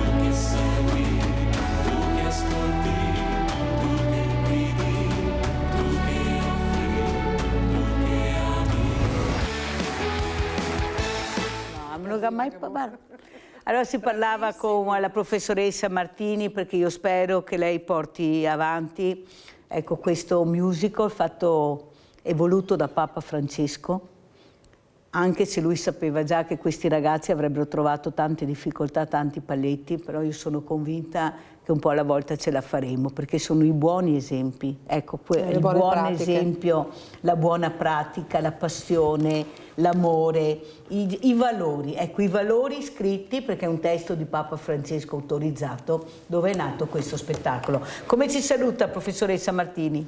Ragazzi e ragazze, ci vediamo presto da Mirella e grazie a tutti. Io volevo fammi ringraziare le persone che mi hanno sostenuta in questi anni, perché se io sono riuscita ad arrivare ad essere consigliere regionale è esclusivamente perché voi mi avete votata, perché avete messo il mio nome accanto ad un simbolo e perché mi avete dato questo enorme privilegio. Quindi la mia gratitudine assolutamente, mi potete contattare attraverso i social, attraverso la regione, non abbiate paura, io rispondo a tutti. Allora abbiamo finalmente, scusa professoressa Martini, ma è arrivato, ecco, il coordinatore di questo musical, eccolo qua, Giovanni Rizzo, l'abbiamo appena visto. Giovanni, ecco, cosa vorresti dire alla professoressa Martini, che come ripeto è consigliere alle politiche giovanili in regione, che è rimasta anche lei stupita nel vedere questa bellezza. Prego Giovanni.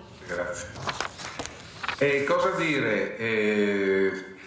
Crediamo che questo lavoro abbia un significato, più significati forse, cioè non è solo il valore artistico, che pure insomma è godibile, è uno spettacolo colorato, pieno di danze, di colori, di belle voci, ma soprattutto un valore, no? Grazie. E il valore è quello che traspare e trasuda, direi, visto che fanno molto movimento sul palco i nostri ragazzi, perché portano un messaggio che devo dire serve molto. Io con Antonia siamo sempre molto stupiti dell'effetto che ha questo spettacolo alla fine, no? Troviamo la gente veramente rincuorata, no? Con una carica di ottimismo, di speranza, di sorrisi che all'inizio, quando sono entrati, non avevano. Quindi il lavoro serve a dare speranza, serve a dare una prospettiva oltre le difficoltà, serve a convincere tutti che ci si può rialzare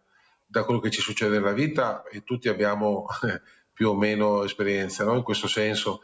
E quindi è un lavoro molto importante che il Papa Francesco ci ha esortato a continuare a portare avanti, perché è rappresentato dai giovani, e quindi questa è una carica di energia, una carica di valori ancora superiore, e quindi sarebbe molto utile farlo vedere ai giovani, che sono un po' in difficoltà, non tutti, però qualche settore sappiamo che è un po' disorientato da tutto quello che sta succedendo intorno a noi e anche dall'uso eccessivo dei mezzi. Giovanni, scusa, siccome il tempo è tiranno e Morena, professoressa Martini, deve andare via, c'è anche tua moglie vicino a te o sei da solo? Ah no, Antonia è stata presa a scuola, io insegno in un'altra scuola, ecco, quindi non siamo in collegamento. Ecco. Allora, professoressa Martini, prima di andare via cosa vuole dire a Giovanni Rizzo? Niente, Giovanni, ti do del tu, siamo colleghi, ci scambiamo i numeri di telefono e vediamo se riusciamo a creare una rete, una connessione per fare qualcosa insieme, perché come diceva Mirella, proposte ne arrivano tante, no? Tantissime meritevoli, bisogna trovare il modo di renderle fruibili con i lacci che ci sono a livello regionale, insomma burocratico, quindi da capire come possiamo fare, quali sono i passi da fare per poterlo incanalare nei vari settori, ecco. Nei vari settori. Per esempio l'esperienza fatta con Mirella riguardo l'Emporio, che a Mirella, secondo me è servito molto anche a livello sociale, perché gli empori fanno un grandissimo lavoro, ma forse non sono così conosciuti nella comunità, no? Quindi il fatto di andare a teatro, di scoprire che c'è un emporio che fa un'ora di lavoro esagerata per chi ha bisogno, è una consapevolezza sociale importante, quindi lo spettacolo, l'arte al servizio del sociale. Poi ripeto, se sono i giovani a farla ancora meglio, quindi ci sono sicuramente dei collegamenti, no? Dei circuiti virtuosi che possiamo eventualmente provare ad implementare. Ecco, questo secondo me. L'importante è che io trovi le norme a cui attaccarmi per poterlo portare avanti. Ecco, tutto qua. Allora, grazie alla professoressa Martini. Giovanni, riesci a fermarti ancora un po' o devi andare via? No, mi fermo un pochino. Benissimo, allora andiamo a vedere un altro estratto, intanto che salutiamo la professoressa Martini, a tutti. di Mersi 1 e poi sentiamo cosa ne pensa anche Dani. Andiamo a vedere Mersi 1 e ringraziamo la professoressa Martini di essere stata con noi. Grazie mille, grazie da parte mia.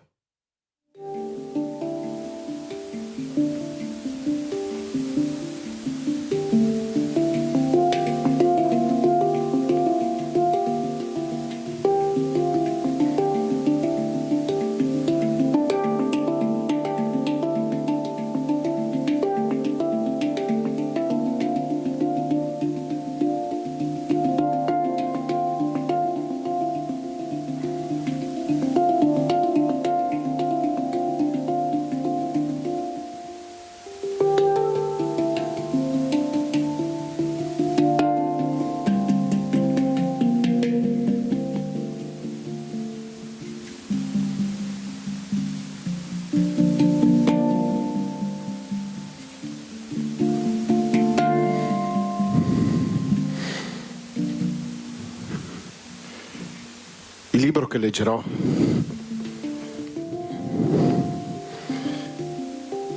è come un sorso d'acqua. Sì, un sorso d'acqua in questa arsura. Arsura, un'anima priva di sentimenti, di emozioni, di speranze. Il nome di Dio è misericordia, un nome pieno, apparentemente difficile. E questo libro nasce come un fiore che sboccia e apre i suoi petali verso la luce. Come un mare di nuvole dove all'improvviso si staglia un raggio di sole che apre a nuovi orizzonti e a nuove visioni. Un libro, questo libro, che interpretato e vissuto diversamente spicca un volo nel cielo. Le sue frasi, fatte vibrare dalla musica, diventano poesia e canzone. Ma l'arte non ne cambia la sostanza, anzi la trasforma. Sai, come quando si cambia la cornice ad un grande quadro, ecco, l'opera rimane la stessa, ma viene illuminata da un'altra luce che le regala un aspetto rinnovato, un colore moderno, per arrivare ad occhi diversi, fino ad allora lontani. Ad occhi diversi, fino allora lontani.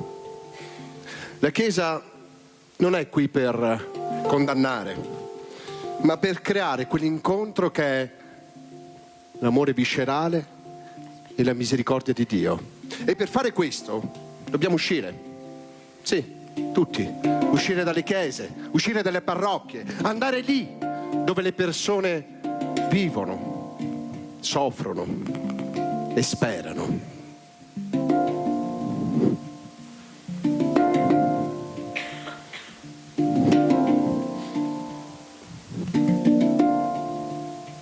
Allora, Franco Danni, questo spettacolo, questo musical, come lo ha visto? Ecco, con quali occhi l'ha visto in parte, quello che siamo riusciti a far vedere, portare anche questi musical nelle residenze dei diversamente giovani. Abbiamo residenze che hanno degli spazi enormi, non sempre possiamo avere 1000 persone, ma basta anche 200, 150, sì. Farli rivivere. Ecco, questa è quelle parole di Papa Francesco, mercy, che vuol dire misericordia, vuole dire questo, i valori, dobbiamo trasmettere i valori, non gli esempi negativi. Prego Danni. Leggevo, bisogna portare a conoscenza degli altri, soprattutto nelle case per anziani, perché io sto seguendo sto campo da tempo e la solitudine è l'origine della demenza senile, è il veleno, mi ero preso un appunto, la solitudine non voluta è veleno per l'organismo e la mente, per cui se noi cominciamo a coinvolgere sta gente, fargli vedere che c'è una vita possibile, più bella, far vedere le cose belle della vita, non sempre le notizie che quando hai finito di guardarle ti metti a piangere. Bisogna lasciare da parte gli aspetti negativi e gioire di queste cose qui. E poi io dico sempre, la comunicazione è la base di tutto, bisogna informare, far vedere. Non fargli sempre vedere film di gente che si ammassa, che si uccide. Far vedere qualcosa di positivo, che ne abbiamo bisogno, tanto ne abbiamo bisogno. Però è anche un messaggio che fa capire i diversamente giovani, io lo so perché quando vado nelle RSA l'ho sempre visto, sono molto cattolici, cristiani, partecipano molto, quelli naturalmente che possono farlo, alla messa all'interno della Chiesa. Ecco, portare la Chiesa con altri valori, non solo la messa ma anche un musical con Papa Francesco, questo Papa amatissimo, soprattutto dai giovani, poi oltretutto parliamo di valori, di misericordia. Cosa ne pensa Rizzo? Siamo noi reduci ieri da una nostra visita nella RSA di Chioggia, dove lavoriamo noi, dove abbiamo portato un gruppo di danza e dei cantanti per allietare un pomeriggio, lo facciamo tutti gli anni. E quando si va non si sa mai cosa si trova. Quando si esce siamo noi che ringraziamo gli anziani, perché sono così belli, così puri, così bisognosi di avere un contatto con l'esterno, di avere un messaggio, no? di bellezza, anche di creatività. Gli porti la canzone di Gianni Morandi, gli porti la canzone dei loro tempi, quindi affiorano i ricordi, quindi si attiva tutta un'attività di una risposta da parte loro che è bellissima per noi, cioè chi va riceve più di quello che dà. Sì. Quindi il fatto degli anziani è veramente importante, nel senso che ci riportano ad una realtà concreta. L'anziano è saggio, dice poche cose, ma le dice vere, le dice vissute, le dice per esperienza, e quindi ci riporta ad una concretezza, ad una semplicità che spesso noi non abbiamo, presi da 1000 cose, 1000 problemi, 1000 cose, siamo complicati. La vita ci si complica per tutta una serie di problematiche che abbiamo tutti i giorni. Ecco, loro ci riportano ad una realtà semplice e bellissima. E quindi andare nelle case di riposo a fare delle attività qualsiasi tipo, che siano teatrali, musicali, eccetera, è un'esperienza meravigliosa, molto bella. Sentiamo cosa ne pensa Franco Danni, capovolgere. Io cito sempre il professor Gerosa, dobbiamo girare la piramide, sono ancora vivi, abbiamo centenari, avete sentito, che suonano il pianoforte, che dipingono, certo. Avete sentito, non abbiamo più l'ottantenne di una volta, l'ottantenne è un sessantenne, il sessantenne è un quarantenne, cioè abbiamo capovolto tutto. Sì. Si può vivere, il professor Galatini ha detto che se tieni bene il tuo corpo, che è la tua macchina, Ecco, la macchina può arrivare a 120 anni, avete capito? Basta trattarla bene. È importante capire che se tu tratti bene questo corpo, il corpo risponde, ti fa andare avanti. Prego. Allora, io condivido, per cui è facile interagire. Io dico sempre che bisogna che noi cambiamo mentalità, perché quello che è andato bene fino ad oggi domani non va più bene. Io sono sempre stato del parere su questo argomento che bisogna far interagire i giovani con gli anziani. È uscito qualcosa tempo fa, dando anche dei meriti agli universitari che interagiscono, perché gli anziani ringiovaniscono parlando con i giovani e poi si sfogano, raccontano la loro storia, il loro vissuto, e i giovani assorbono le cose positive che ci sono. Per cui la cosa più bella è quella di interagire, e poi è esattamente quello che penso sempre, che quando esci ricevi molto più di quello che dai, molto. Allora andiamo a vedere un altro estratto di Mercy, andiamo a vedere il numero 2 e poi lo commentiamo.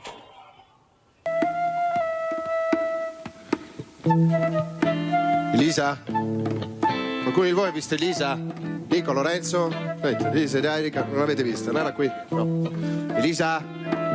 Lì, la regia l'Elisa per caso? No, non c'è regia? Sono qua, Diego. Ora che ti cerco, che sto a tutti. Senti, devo parlare urgentemente, vieni qua.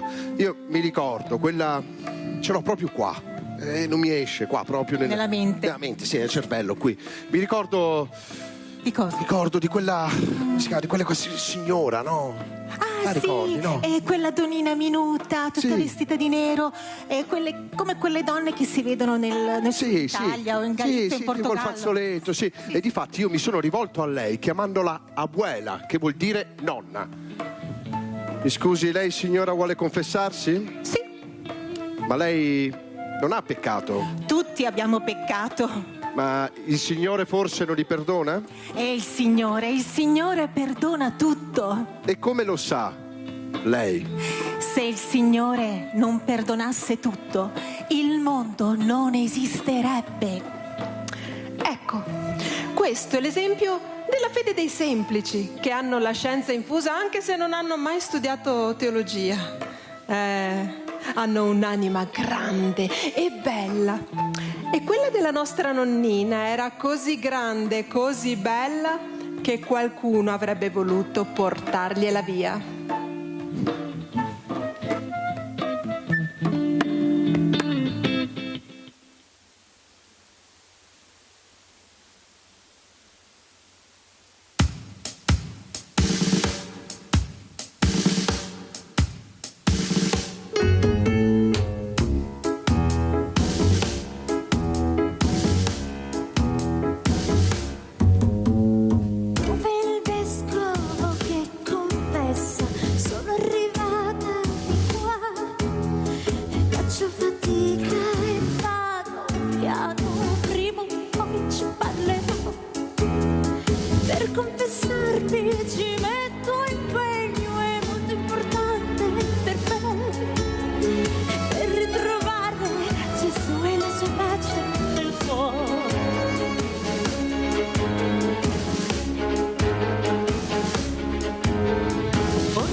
Cara nonnina, vieni da me, ascoltami, il grande prete non ha tempo per te, io ti offro quel che tu cerchi, la mia attenzione è tutta per te. Per dubbio, di certo vuoi, io sono venuta per te, smettila, l'anima mia, non riuscirai a portartela via.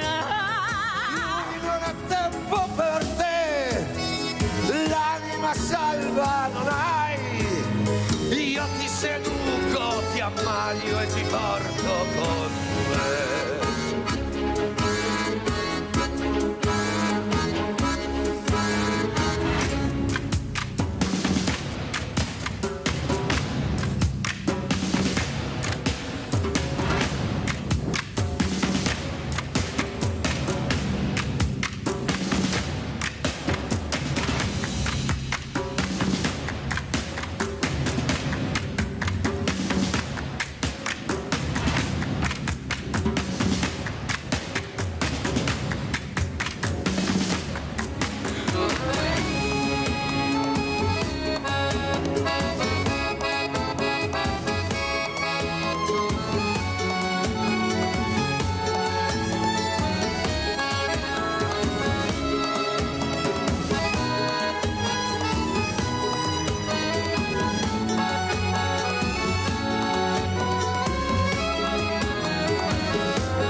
Perché proprio ora che tempo io non ho.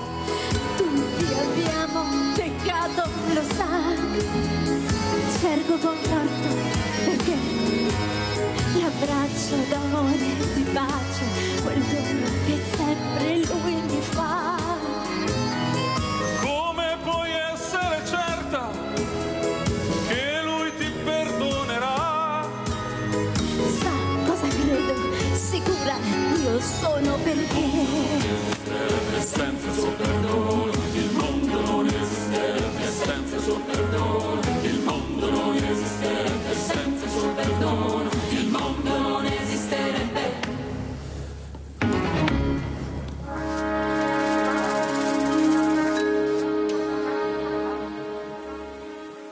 No, ditemi a casa, comodi, guardate cosa vi ho fatto vedere, questo musical bellissimo, tutte parole di Papa Francesco. Spieghiamolo bene, Giovanni Rizzo, l'importanza e la difficoltà che avete incontrato, anche la regista. Ecco, veramente ha detto non avrei neppure immaginato di farcela. Ecco, la ricordiamo anche la regista. Prego Giovanni Rizzo. Sì, la regista è Antonia Varagnolo, che ha scritto anche parte dei testi, elaborando un po' ovviamente le dichiarazioni che Papa Francesco ha rilasciato ad Andrea Tornielli in questo libricino che è Il nome di Dio è misericordia, da cui è liberamente tratto il musical.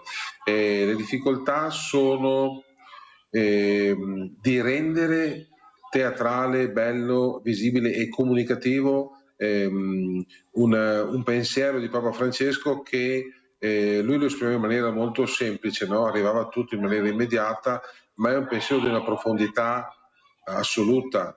In questo caso questo brano esprime, così parla un po' del perdono, no? Quanto è difficile perdonare?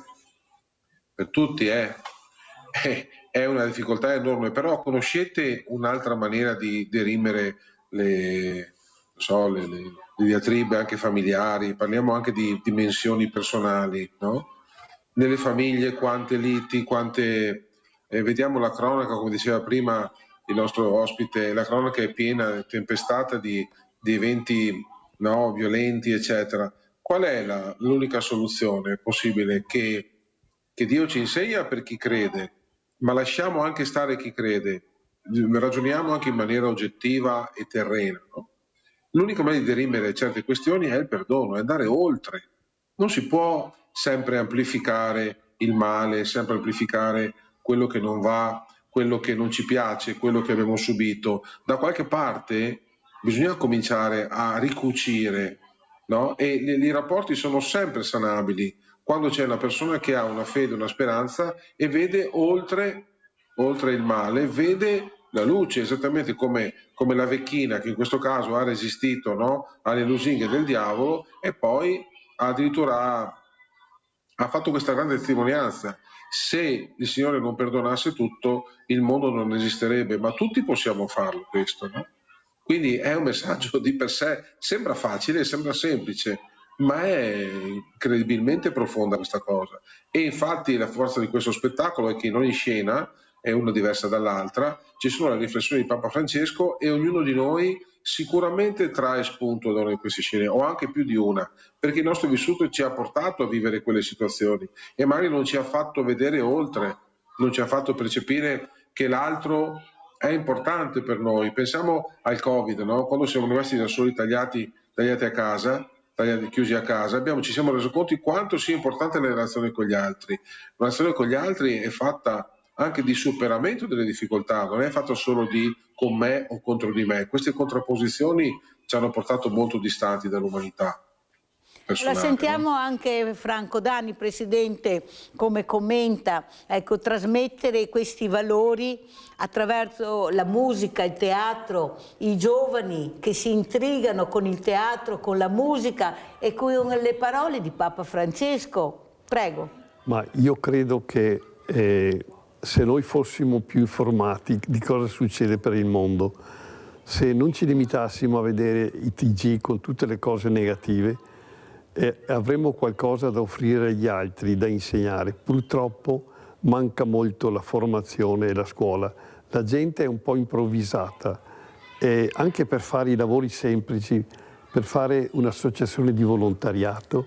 Ormai non bisogna più andare avanti come una volta, bisogna avere le basi, bisogna avere la scuola, bisogna avere un po' di formazione, altrimenti si fa sempre le cose in modo non completo. E credo che i giovani, se fossero indirizzati... Io ho avuto la fortuna di seguire un sondaggio che è stato fatto all'Università di Trieste, dove si chiedeva ai giovani cosa vorrebbero per fare volontariato, per fare anche queste cose qui. E non è che lo devi decidere dall'altro, devi imparare ad ascoltare cosa pensano, cosa vogliono, poi tu con la tua esperienza magari li smussi, li correggi, li migliori. Però bisogna lasciare spazio ai giovani, perché basta vedere queste cose. Se tu gli dai spazio, gli dai solo gli indirizzi, gli strumenti, loro fanno. Abbiamo Luciano da Desenzano, vai Luciano. Ciao, buongiorno agli ospiti. Niente, ho visto bellissimo. Niente, volevo dire così 2 secondi. Purtroppo da quasi ottantenne io non mi ricordo una cattiveria così terribile. Vabbè, le guerre purtroppo ci sono sempre state. Adesso c'è anche il Pakistan e l'Afghanistan che stanno cominciando, ma ci sono tantissimi giovani, tantissime persone bravissime, volontari, che l'ho fatto anche io, tra parentesi, ma anche come sulla strada, il 90% guida bene e c'è il 10% sono dei delinquenti, purtroppo, ma tutti i giorni, ho visto anche stamattina, uno ha ucciso il padre, insomma una cattiveria così, un odio così non c'è mai stato. Mirella, vi saluto, buongiorno e auguri a tutti. Grazie caro Luciano, è vero, questa mattina una nebbia fittissima qui da noi, incredibile, eppure tantissime macchine senza fanali, alle rotonde senza frecce, eppure non si vedeva a 1 millimetro, vero Dani? Stamattina qui da noi c'era una cosa, a venire al lavoro è stata un'impresa, eppure come dice Luciano uno si mette alla guida. Mi sembrava di essere un alieno. Senza neanche pensare che devi rispettare anche gli altri che sono nella strada, vedere se la macchina è in condizioni ottimali per partire e invece via si sale e via. Incredibile, hai fatto bene Luciano a ricordarlo. Allora andiamo a vedere invece esempi negativi, questo esempio positivo però accompagnato da una solitudine estrema, Dani, questo uomo che si è lasciato morire, si è suicidato nel fiume a Roncade. Però ha lasciato tutti i beni alla comunità, al comune di Roncade, tutti i lasciti li ha lasciati per aiutare le associazioni e lui si è lasciato morire. Andiamo a vedere questo servizio, è veramente un dolore infinito per Mirella vedere ancora questa solitudine che nessuno ascolta. Andiamo a sentire. Prima di togliermi la vita preciso alcune cose. 1. Non ho nessun problema economico. 2. Nessun problema sentimentale. L'atto che mi appresto a compiere è semplicemente dovuto al fatto che non mi ritrovo più nel mondo di oggi, pertanto non ho più alcun interesse a vivere. È una lettera a cuore aperto quella che Vittorio Varniera ha scritto al comune di Roncade prima di togliersi la vita, a quella comunità a cui ha lasciato buona parte dei suoi beni, 600.000 euro tra appartamenti e contanti, risparmi di un'esistenza sempre condotta con estrema dignità e quasi in disparte. Vittorio era una persona distinta, era una persona per bene, sempre pronta con il saluto, una persona anche un po' riservata, sì, ma nulla che lasciava presagire a un gesto simile. Il corpo del 75enne venne ritrovato il 4 settembre 2025 nelle acque scure del Musestre, a ridosso della Treviso Mare, alimentando anche un giallo. Per oltre 48 ore, infatti, quel cadavere restò senza un nome. In un primo momento non si escluse nemmeno una morte violenta, eppure l'incidente. Poi la verità affidata a 3 pagine scritte fitte, lucide, taglienti, lette nell'ultimo consiglio comunale e trovate nel suo appartamento di via Daria Biancade, una casa divenuta nel tempo quasi una gabbia con il passato che soverchia ogni afflato di futuro. Il mio problema è che non voglio frequentare ambulatori, ospedali, strutture sanitarie, case di riposo ed altro. Ne ho viste troppe nella mia vita, assistendo i miei familiari e altre persone. Altra cosa importante è che non voglio essere di peso a nessuno. Anzi, chiedo umilmente scusa a tutte le persone che verranno coinvolte nel mio caso. Comunque c'è denaro sufficiente per pagare qualsiasi spesa. Si augura un mondo migliore, Vittorio, in questo momento in cui sta letteralmente impazzendo. Questa è l'espressione usata nel suo congedo. Dei 600.000 euro, oltre 300 andranno alle associazioni benefiche del territorio e a quelli che sono stati indicati come centri per la lotta contro le malattie, con il comune ora chiamato a sciogliere dei nodi burocratici in una storia che di burocratico ha davvero ben poco. È un gesto che ha destato grande impressione in tutta la comunità, ma deve farci anche riflettere, deve farci anche preoccupare come amministrazione, perché capiamo che ci sono tante fragilità che molte volte non si riescono a capire e a interpretare. Allora Giovanni Rizzo, so che ci deve lasciare, ecco con quale messaggio, con quali parole, dopo aver sentito anche questo servizio, vorrei salutare Vittorio se ci ascolta. Ciao Vittorio, chapeau per quello che hai lasciato alla comunità, soprattutto hai pensato alla comunità e per questi valori che avevi dentro di te che nessuno aveva capito. Ciao Vittorio. Prego Giovanni Rizzo. Ecco, questo caso così che ha fatto clamore, no? Ci insegna molte cose. Intanto, come si diceva prima, che la solitudine è veramente devastante. Si parla di anziani, ma io direi di parlare anche di giovani. La solitudine non colpisce solo gli anziani, colpisce tutti, specialmente adesso che siamo tutti quanti dietro uno schermo, dietro un telefonino che dovrebbe connetterci col mondo, in realtà ci lascia semplicemente più soli, perché diamo al telefonino il ruolo di comunicazione che invece dovremmo avere noi a livello umano. Per cui la solitudine crea delle ferite enormi e purtroppo la mancanza di un confidente, di qualcuno con cui parlare a volte ci fa ingigantire i problemi. Allora la relazione è importante e la comunicazione è importante. Ecco perché prima si diceva anche con la consigliera regionale, troviamoci e creiamo consapevolezza nelle comunità, che ci sono delle fasce deboli di persone, gli anziani ma anche i poveri, no? Anche le persone che non hanno un lavoro, che hanno delle difficoltà abitative. Creiamo una consapevolezza nella comunità, perché il volontariato esiste, fa tante cose meravigliose, però spesso lo diamo per scontato o addirittura non lo conosciamo. Gli empori, tu ne hai uno, Pirella, fanno un enorme lavoro, però quanti in città sanno quante ore stai lì a lavorare, quanto lavori? Sì, tu fai la giornalista televisiva e probabilmente il tuo eco ce l'hai, però sai bene che in altri empori le cose non sono proprio così.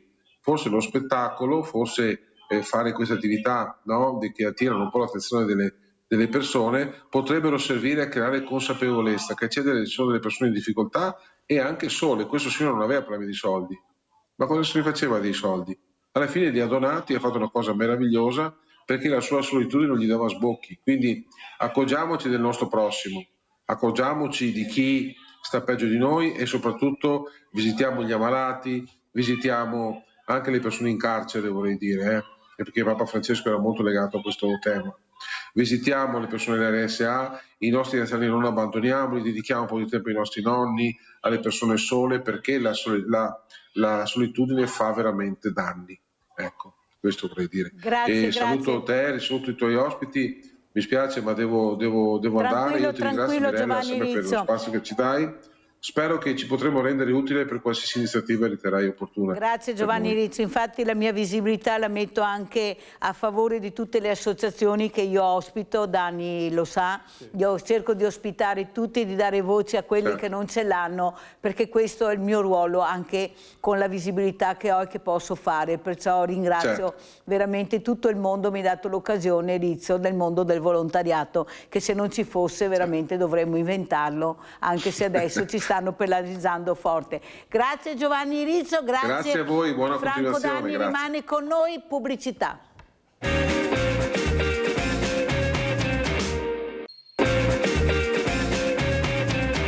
E guardate un'altra sorpresa, chi avrebbe mai immaginato di vedere questa mattina la signora dei ponteggi?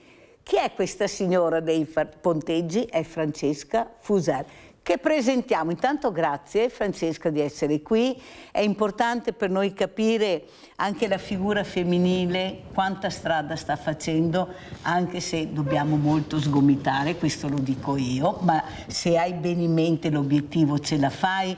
Ecco, quando è stata la decisione di intraprendere un percorso anche difficile, molto maschile? Ecco, chi avrebbe mai immaginato? Io ho avuto una boscaiola, chi l'avrebbe mai immaginato? Adesso la signora dei ponteggi. Prego Francesca, e poi vedremo anche il libro.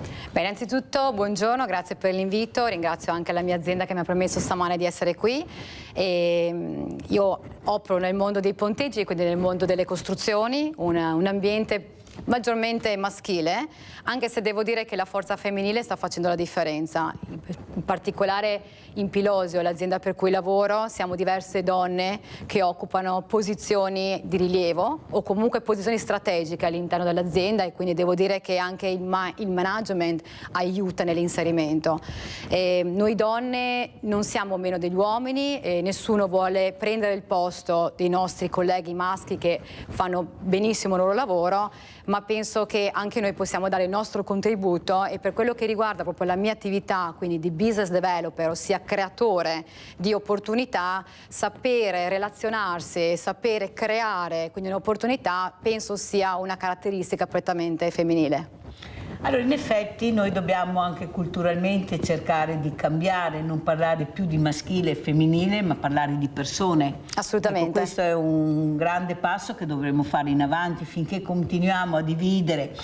Quando ci sono l'8 marzo sentiamo le donne, no, bisogna ascoltare gli uomini, no le donne, noi abbiamo già dato abbastanza, sono loro Danni che dovrebbero darci delle risposte, perché forse non hanno mica ancora capito come gira il mondo, che se non ci fosse la donna loro non ci sarebbero neppure. Il rispetto, il valore del rispetto di questa figura femminile che ancora oggi non vediamo. Noi abbiamo ancora gli stipendi diversi, siamo nel 2026, le donne in politica sono pochissime, è inutile che ce la raccontano, le quote rosa sì, ma per fortuna, perché sennò non saremmo neanche là. Qualcuno ha capito, ma cos'è che non capite? Scusa Dani, parlo in generale, no, naturalmente, senza togliere che ci sono dei bravi mariti, dei bravi uomini, dei bravi... Ma cos'è che non capite? È semplice, c'è l'ego dell'uomo che pensa di essere. Se uno prova ad accostarsi a una donna brava, migliora il suo lavoro, migliora tutto. Io ho avuto la fortuna di lavorare con una donna nella mia vita, per cui queste cose le so. E per esempio ci sono paesi, io sono stato molto in Nigeria, in Camerun, dove donne proprio lì non ci sono, però qua da noi se ci fossero più donne che supportano gli uomini, i quali devono però accettare di essere consigliati, no comandati, credo che le cose andrebbero meglio. Sentiamo come commenta le parole di Danni Francesca Fusar. Beh, innanzitutto sono belle le sue parole, penso che la donna e l'uomo si complementino, e io non sono una femminista, sono dell'idea che la vera discriminante oggi tra uomo e donna sia la capacità, la voglia di fare, la volontà, la determinazione. Penso anche che ci sia una cultura un po' da cambiare e anche una politica un po' da cambiare, no? Parlo a livello di donne nel mondo del lavoro e non solo. Oggi le famiglie, quindi una donna che decide comunque di creare una famiglia insieme al proprio compagno, le famiglie spesso non sono aiutate a livello anche governativo, o comunque una politica un po' inesistente nei primi anni. Parliamo dalla nascita all'elementare, quindi una donna spesso si trova a fare un passo indietro, perché è vero, l'uomo ha uno stipendio più alto della donna e quindi è inevitabile che tra i due chi deve fare un passo indietro è la donna. E poi la donna deve anche combattere contro alcuni cliché o comunque alcune regole societarie secondo me sbagliate, dove se porta il bimbo al nido non è una brava madre, se lascia il bimbo ai nonni non è abbastanza materna, ma al tempo stesso una donna come me, che non ha una famiglia e in qualche modo non se l'è costruita anche per dinamiche che, voglio dire, non è che devono essere condivise, viene spesso giudicata come ha scelto la carriera invece di crearsi una famiglia, non è abbastanza donna. E devo dire che qualunque sia la scelta della donna spesso è criticata e giudicata, e devo dire che spesso anche alla base ci siamo anche noi donne.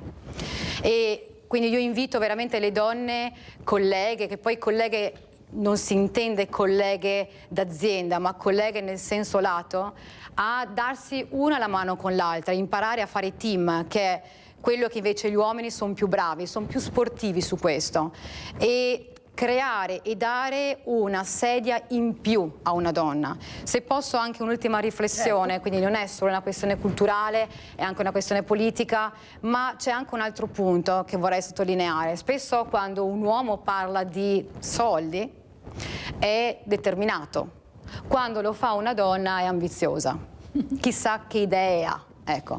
E questo è anche sbagliato, perché tutti i ruoli nelle aziende che iniziano con la C a livello anche inglese, quindi CEO, CFO, generalmente sono maschili, perché comunque parlano anche di soldi, di investimenti, e quindi bisogna cambiare questa cultura dove anche una donna può parlare di investimenti, può parlare di soldi e non deve essere giudicata, perché già tra di noi, tra noi donne ci giudichiamo, dobbiamo smetterla, fare team e apprezzare anche la prospettiva femminile.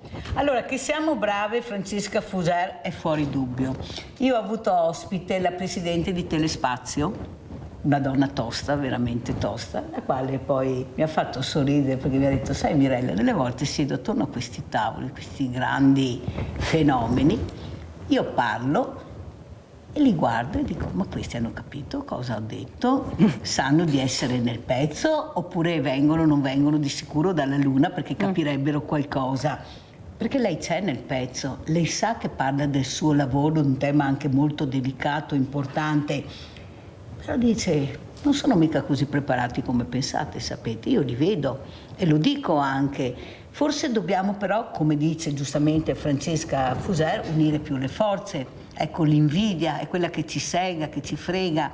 Noi invece di aiutare freghiamo, quando vediamo che una è più brava di noi, track, perché funziona così. Invece la squadra va fatta e se una è brava dobbiamo supportarla. Ecco, questo libro, Il coraggio di provarci, lo facciamo vedere.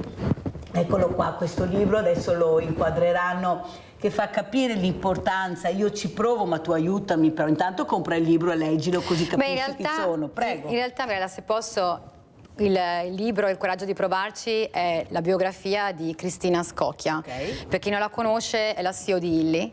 Ed è un libro che ho letto io un giorno durante le settimane di Natale ed è bellissimo perché racconta come una donna può essere madre e può essere anche CEO. Infatti ho detto leggiamolo perché così si capisce. È una cosa che in ogni capitolo si può leggere quanto determinazione, volontà, capacità e preparazione possono portare qualsiasi donna a sedere nei grandi CDA.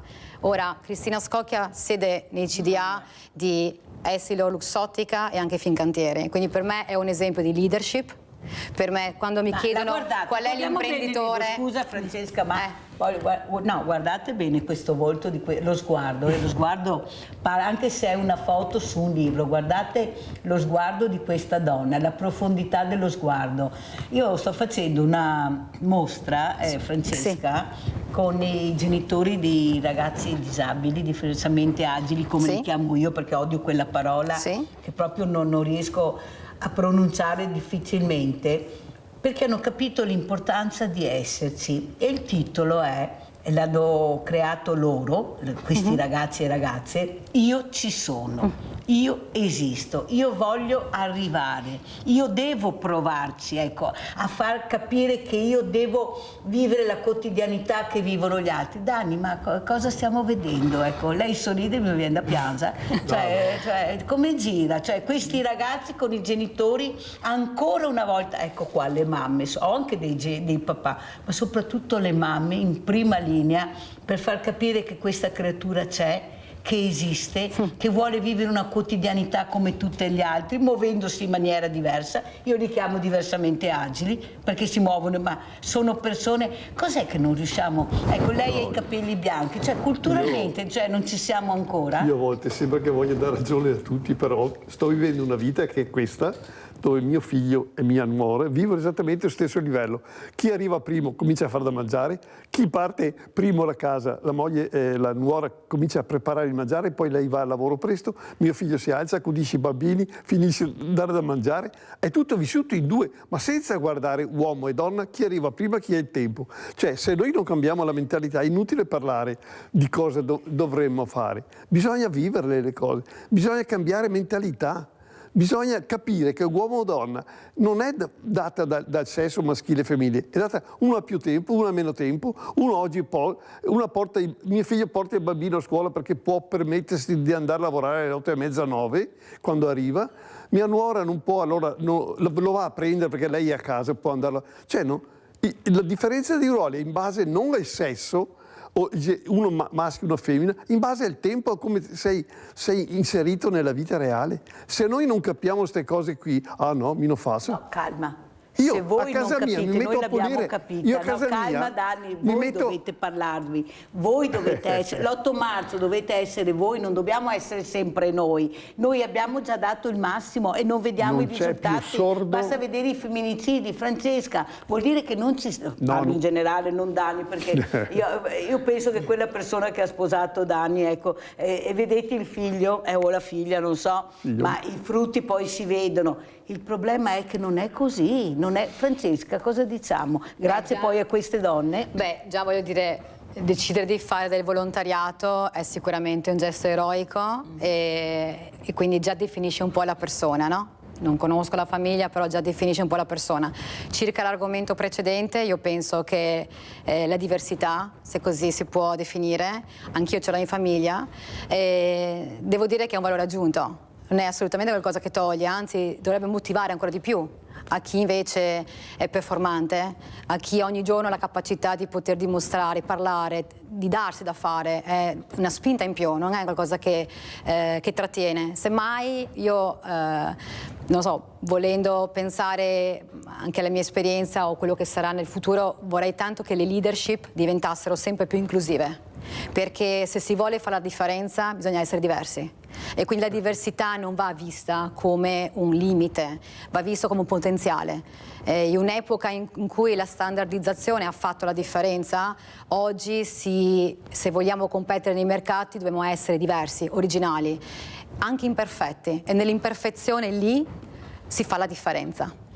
Allora, adesso io vorrei parlare con la signora dei ponteggi, Francesca Fusaro, perché ho avuto un ospite, un insegnante, un docente, professor Montecchio, che come Mirella odia questi nuovi edifici, non quanto l'interno, ma l'esterno. E il professor Montecchio, che poi ci ha invitato a vedere questa meraviglia dell'orto botanico a Padova, ha detto: sai Mirella, hai ragione, noi andiamo ad abitare all'interno di magazzini. Hanno copiato questo e noi ci ritroviamo che noi vediamo dei grandi magazzini dove noi entriamo, che diventano poi i nostri attici, i nostri appartamenti, ma sono dei magazzini. Lei che è la signora dei ponteggi, Quando questo condominio, questo bellissimo grattacielo è finito, come lo vede? Ecco, il ponteggio che ti fa vedere anche dall'alto quello che tu hai realizzato, la sicurezza del ponteggio, parliamo anche di sicurezza dei ponteggi. Com'è la situazione vista dalla figura femminile questa volta? Beh, a livello urbanistico io sono altamente a favore della tecnologia, quindi penso che la tecnologia, quando è di qualità e quando c'è innovazione, allora parliamo di alzare le asticelle e quindi sono altamente a favore.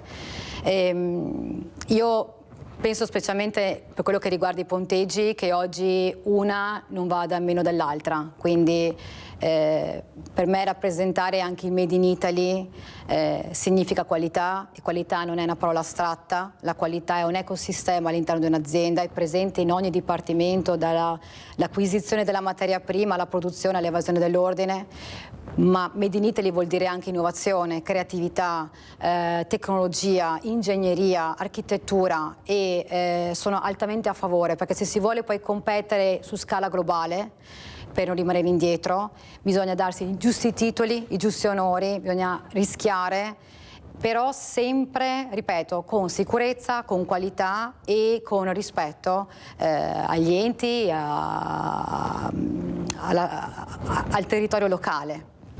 Non è che noi abbiamo un territorio bellissimo che è l'Italia, che tutti ci invidiano, però con una conformazione geologica molto delicata, molto fragile.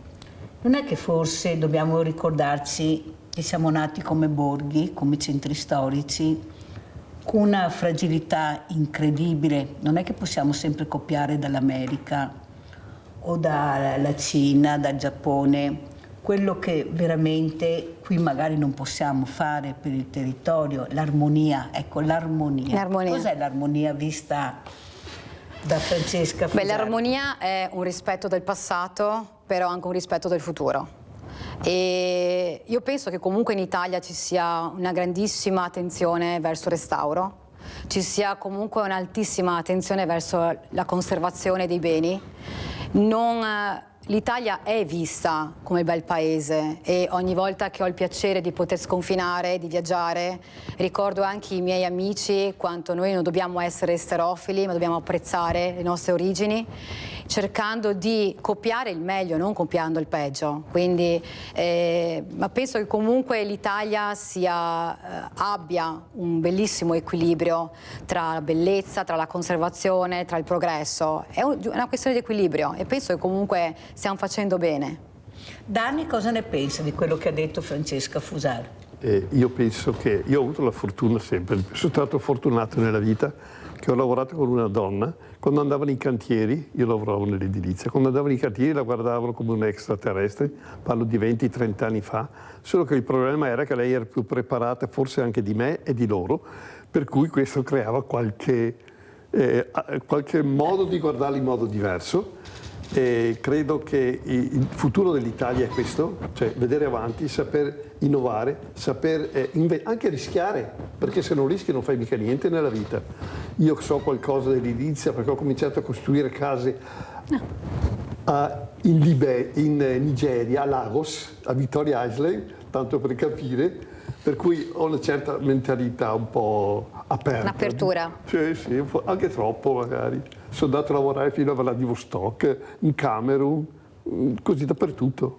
Questa nuova edilizia, Dani, come la vede? La nuova edilizia, diciamo che finché c'è gente che ragiona così, io la vedo bene. Dobbiamo riuscire a cambiare noi. Io a casa mia avevo bisogno di fare dei lavori, pensavo ancora di da lì alzare l'operaio o qualcosa, ho montato l'impalcatura e hanno lavorato da Dio velocemente, bene, in sicurezza, perché bisogna lavorare in sicurezza adesso, per cui se noi riusciamo a guardare avanti e avere la forza di lasciar perdere quello che è passato e guardare al futuro, credo che non ci siano problemi. Allora, il coraggio di provarci di questo libro, cos'è che l'ha intrigata di più nel leggerlo? Cosa trasmette questo libro quando tu lo leggi? Chi è questa figura femminile che sta cercando di raggiungere l'obiettivo, scrivendo quello che vede, quello che sente, quello che cerca di dare? Ma io penso che ognuno di noi abbia paura e coraggio. Ognuno sceglie da che parte stare. Quando si sceglie il coraggio bisogna, e non è un detto, bisogna tenere duro e affrontare delle dinamiche, quindi volere il cambiamento, rompere degli schemi. In inglese lo chiamano breaking rules, quindi rompere degli schemi. Rompere degli schemi spesso dà fastidio, o comunque perché deve essere fatto, vuol dire cambiare un settaggio, quindi richiede tantissima energia. Avere coraggio vuol dire avere energia, avere grandissima proattività, anche una reattività in certi momenti, ma è solo col coraggio che poi avviene il cambiamento, e quindi bisogna sentirlo e cavalcarlo. If you want, you can. If you want, you can. Yeah. Poi, se posso dire anche un'altra cosa, Mirella, noi siamo in Veneto, io mi sento veneta, sono nata in Veneto, l'azienda è friulana, per carità, comunque la proprietà, il management è veneto. Noi, al di là del Made in Italy, c'è anche la componente nostra, Made in Veneto, e devo dire che noi abbiamo una velocità nel fare bene che non ha misura e da podio. Per raccontare così, per fare un esempio, è come un WhatsApp, un audio. Il mondo va per uno, noi comunque qui andiamo per due. Quindi noi ci siamo. E in effetti noi avevamo creato il grande Nord-Est, se ce lo ricordiamo, poi qualcuno l'ha distrutto, però era la locomotiva d'Italia, era qua la creatività, la passione del lavoro, le ore non si contano, io devo lavorare, devo portare a termine. Ecco, qualcuno dice avete letto poco, certo, ma abbiamo lavorato tanto. Però adesso forse iniziamo anche a leggere con le future generazioni, che devo dire la verità, Francesca Fusel, che ospiti, anche sabato prossimo avrò questi studenti, vi vedo molto attenti, molto svegli, molto dinamici.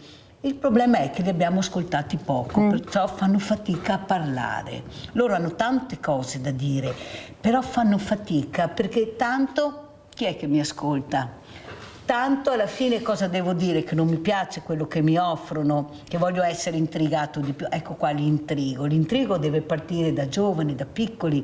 Io inizierei già all'asilo, iniziare a capire. Questi bambini a 4 anni sanno già gestire i giochini. Ripeto, voi lo sapete che ve lo racconto spesso, questo bambino di 4 anni che in pasticceria col nonno, a un certo punto prende il nonno per la giacca e gli dice: nonno, hai visto che c'è un Picasso nella parete? C'è un Picasso. Si guarda, nonno, perché la mamma lo porta ai musei, gli spiega. E questo bambino è riuscito a capire che all'interno della pasticceria c'era questa stampa che riproduceva appunto un quadro del Picasso. Capite che non abbiamo più i bambini di 4 anni di una volta, dobbiamo svegliarci, dovete svegliarvi. Avete sentito, noi stiamo correndo, i ragazzi volano. I ragazzi, parlo tutti e due, anche le ragazze stanno imitando anche questi esempi sbagliati. No, guardate che siamo anche noi bravi a picchiarci, attenzione, cerchiamo invece di far uscire questa rabbia, questa energia che hanno incredibile, ma non si muovono più. Ecco, forse dobbiamo integrarli anche con la cultura, col lavoro, con i libri, col teatro, con la musica. Prego. Ma io penso che oggi la comunicazione di oggi non va sicuramente paragonata alla comunicazione di una generazione fa. Penso che appunto oltre 25 anni fa nasceva internet, quindi ha stravolto le regole. Oggi i giovani forse non parlano pubblicamente, ma parlano con altre modalità, scrivono, chattano, interagiscono con altre forme, le 2 spunte, una spunta, ha letto, ha visto il messaggio, c'è un'altra comunicazione che è diversa rispetto all'orale. Quindi questo va compresa e va accettata perché è un nuovo modo di fare. Io spesso per lavoro appunto mi occupo di aprire mercati esteri, siamo partiti con l'Inghilterra, poi di riflesso arrivato a Nord America, tante comunicazioni le ho avute in video call, le ho avute comunque in chat, le ho avute attraverso Messenger, attraverso LinkedIn, sono tutte forme nuove di comunicazione che non sono inferiori a quella orale, sono diverse. È un discorso come prima, no? Essere includenti, quindi includere qualsiasi nuova modalità, nuovo modo, nuovo approccio.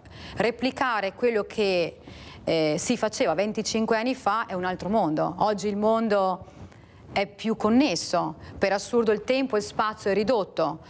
25 anni fa andai a Londra a imparare l'inglese, mi sembrava di andare in Australia, considerando ai confini oggi, del mondo. ai confini del mondo, oggi lo vedo al di là delle Alpi, dico un'ora e 3/4.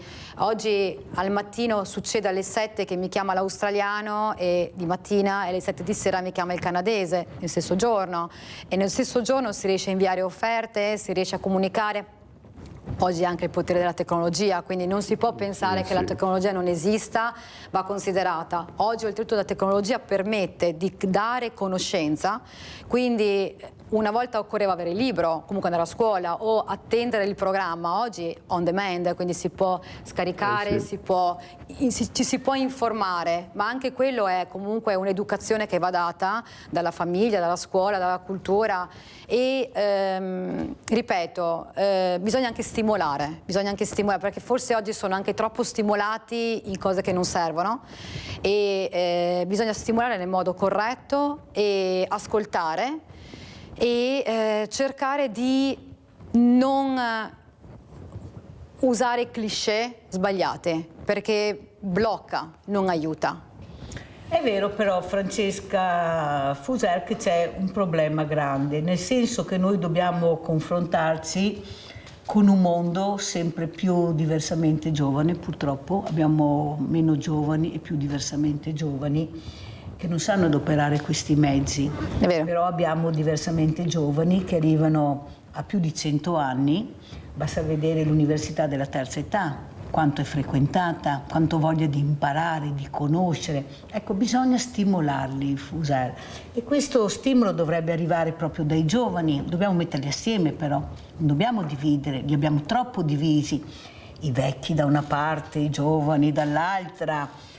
Gli asili dovrebbero essere all'interno delle aziende, dovrebbero essere all'interno delle RSA.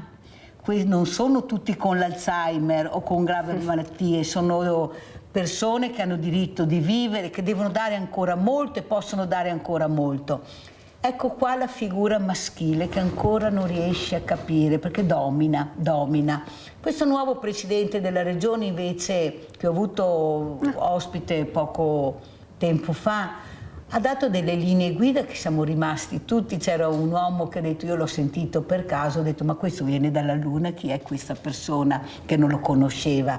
Vuol dire che il giovane, quelli che veramente possono farlo, hanno capito la strada da intraprendere, che è il sociale, mettere assieme, il sociale vuol dire a 360 gradi.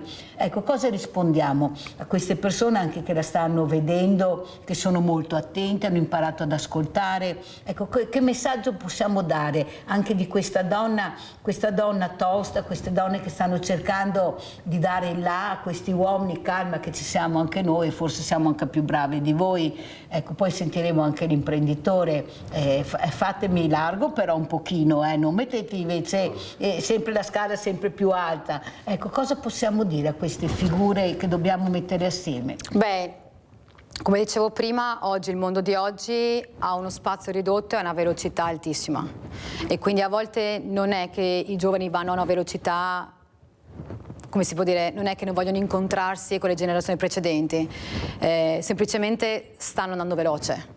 Quindi rallentare non si può, bisogna prendere consapevolezza e come l'uomo per anni ha cercato di lasciare dietro la donna, oggi noi donne non dobbiamo lasciare dietro l'uomo e al tempo stesso non tra gender ma anche tra differenze generazionali. Dovremmo prendere un po' più di consapevolezza. Io stessa per esempio in famiglia ho mio papà e mia mamma che non sono altamente tecnologici e quindi basta un aggiornamento sul telefonino che mi chiamano per dire non so, mi è arrivata una cosa, mi puoi aiutare? Basta che fai l'aggiornamento, certo, ma già GPT è già per... è già per un'altra... Questi non sanno adoperare neanche il cellulare, hanno tre app. Però ritengo che la formazione, ecco, e qua la formazione non debba mai intendersi solo per i ragazzi, solo per gli adolescenti. La formazione deve essere continua tutto il tempo.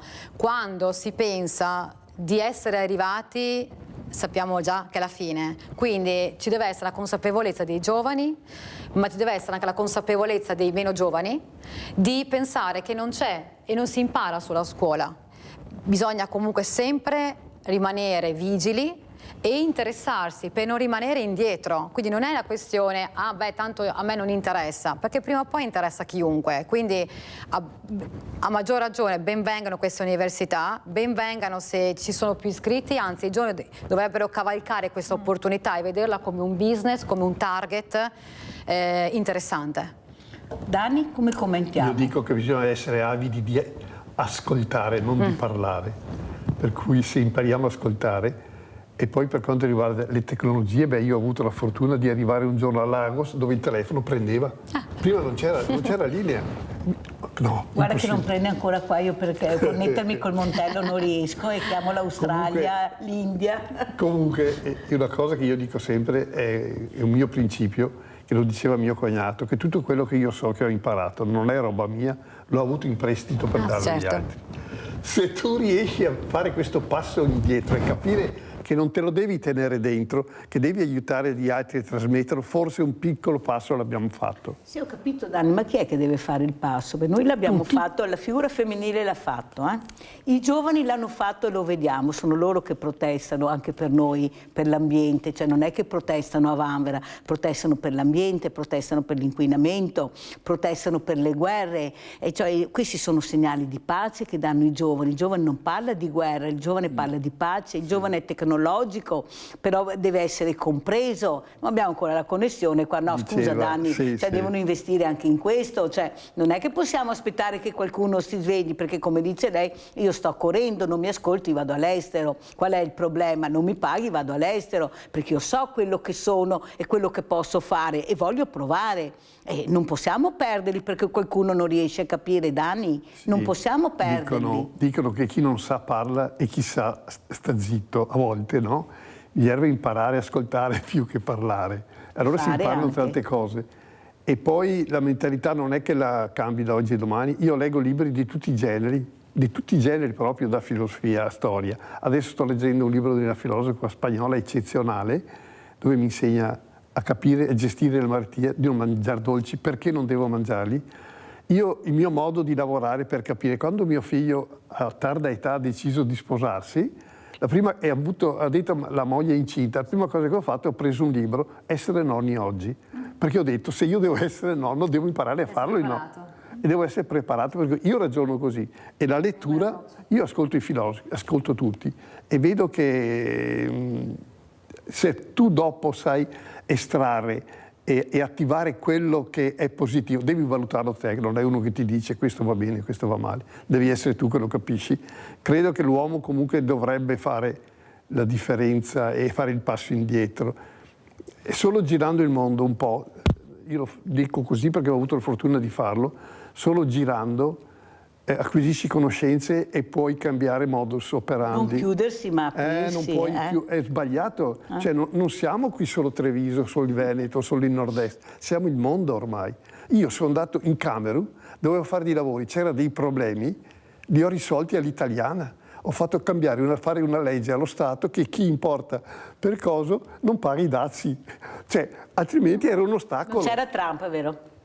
No, in Camerun no. In Camerun se no a posto sono saremmo tutti abbronzati in Camerun. Allora, un'altra cosa che vorremmo capire, poi ci salutiamo con Francesca Fusere e anche con Franco Danio. È molto piacere averli messi assieme questa mattina. Interessante. Veramente è stato molto interessante. Soprattutto capire con quale messaggio ci chiude Francesca Fuser questo incontro a casa, cosa vuole dire a queste persone che magari non riescono, specialmente la figura femminile che non riesce a trovare lavoro, non avere dignità. Io ho avuto una scrittrice, una donna con problemi diversamente agile, ha detto certo che ho lavoro Mirella, ci mancherebbe che non ce l'avessi.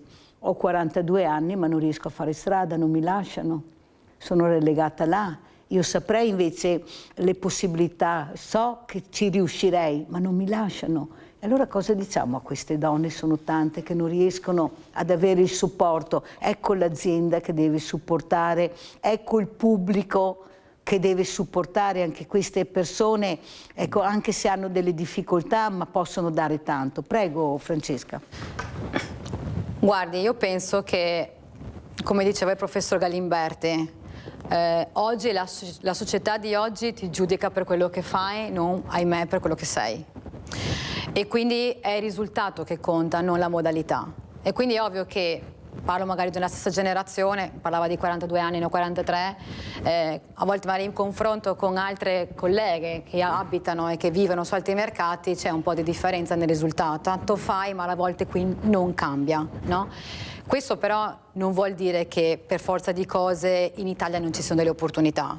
Ovviamente occorre che il talento incontri l'opportunità. Io su questo sono stata anche fortunata, perché ho avuto la fortuna di incontrare il signor Parisotto, che ripeto è proprietario della Pilosio e anche dell'Euroedile, appunto forse è lui il vero signore dei ponteggi, e ha avuto fiducia. Mi ha dato fiducia, certamente poi occorre anche dimostrarla, quindi non solo con le parole come si diceva prima, quindi non solo facendo la guerra, ma dimostrando con delle azioni, con determinazione e ahimè alle volte questa è una disciplina e la disciplina arriva anche da come sei stato educato in casa. Quindi è un arco temporale che non ha responsabilità solo nel lavoro, ha una responsabilità anche mentale, sociale, familiare, personale, quindi non si deve essere vittima sempre. Ci sono anche altri mercati, per esempio col Middle East, che oggi in particolare l'Arabia è un mercato che si sta sviluppando fortemente, no? Eppure lì le donne non sono tanto considerate, quindi oggi l'Italia è anche avanti rispetto a altre culture. Certamente se mi confronto con l'America devo dire che lì ho trovato la gentilezza tra le donne, cosa che io qui in Europa e in Italia spesso non trovo, e ho trovato una grande stima verso il mondo femminile, ma già in Europa è già un altro aspetto, perché secondo me un po' c'è la cultura un po' che è anche il nostro beneficio, perché poi la tradizione, i borghi all'interno hanno una cultura, hanno un folklore, quindi non so cosa sia meglio o peggio, perché la cultura americana, per quanto sia anche più ampia, poi toglie quel piccolo mondo che in qualche modo ti salva sempre, che è ricco di tradizioni, di folklore, per cui bisogna essere bravi, secondo me, ad avere un equilibrio personale nel trovare il meglio di ogni posto e cercare di adattarlo alla situazione che si vive. Però io aggiungerei anche che a un certo punto io non devo essere fortunata a lavorare in quell'azienda, a lavorare nel pubblico o nel privato, io devo avere quello che mi aspetta di diritto. E i numeri non tornano, me lo dicono i sindacati, perché c'è la paura, eccolo qua, la paura di rallentare, l'ha detto anche lei, non possiamo rallentare, ma se io prendo un diversamente agile devo rallentare, e il mio lavoro non me lo permette, ecco qua il grande nodo da sciogliere. Io a un certo punto dovrò rallentare perché avrò bisogno anche di queste figure da valorizzare, dobbiamo capire che dobbiamo veramente capire l'importanza che hanno queste creature, che ce la mettono tutta per un diploma. Guardate le Paralimpiadi, se hanno la visibilità delle Olimpiadi. Perché stiamo parlando di fragili? Ma cos'è sta storia che si chiude, si riapre dopo? No, prima dovrebbero venire le Paralimpiadi, caro Dani, dopo le Olimpiadi. Ecco, c'è sempre questa maledetta divisione di dividere, sono un'altra cosa, non abbiamo i numeri, non abbiamo i soldi, le medaglie sono pagate diversamente. Dani, dobbiamo culturalmente crescere, se no non ce la faremo mai a raggiungere gli obiettivi che dice Francesca quello che Fusero. Dico a voi, se non a lei, Dani, a voi uomini. Io pensavo, mi sembra sia stato Seneca che ha detto che nessun vento è favorevole se non sai in che direzione andare. E lei ha già l'idea dove andare, per cui forse il vento è favorevole per lei. Il vento è favorevole. Allora siamo quasi in chiusura. Come chiudiamo, Dani? Sentiamo Dani come chiude. Io dico sempre think positive, visto che lei parla inglese. Diciamo che pensare positivo non è sbagliato, anzi è utile, che bisogna crederci sempre, perché se tu ti lasci abbattere dalle cose negative non arrivi da nessuna parte, e le cose negative fanno parte della vita e aiutano a diventare migliori quelle positive. Non cresci se non sbagli. Chi non sbaglia sono quelli che non fanno niente, quelli non sbagliano mai.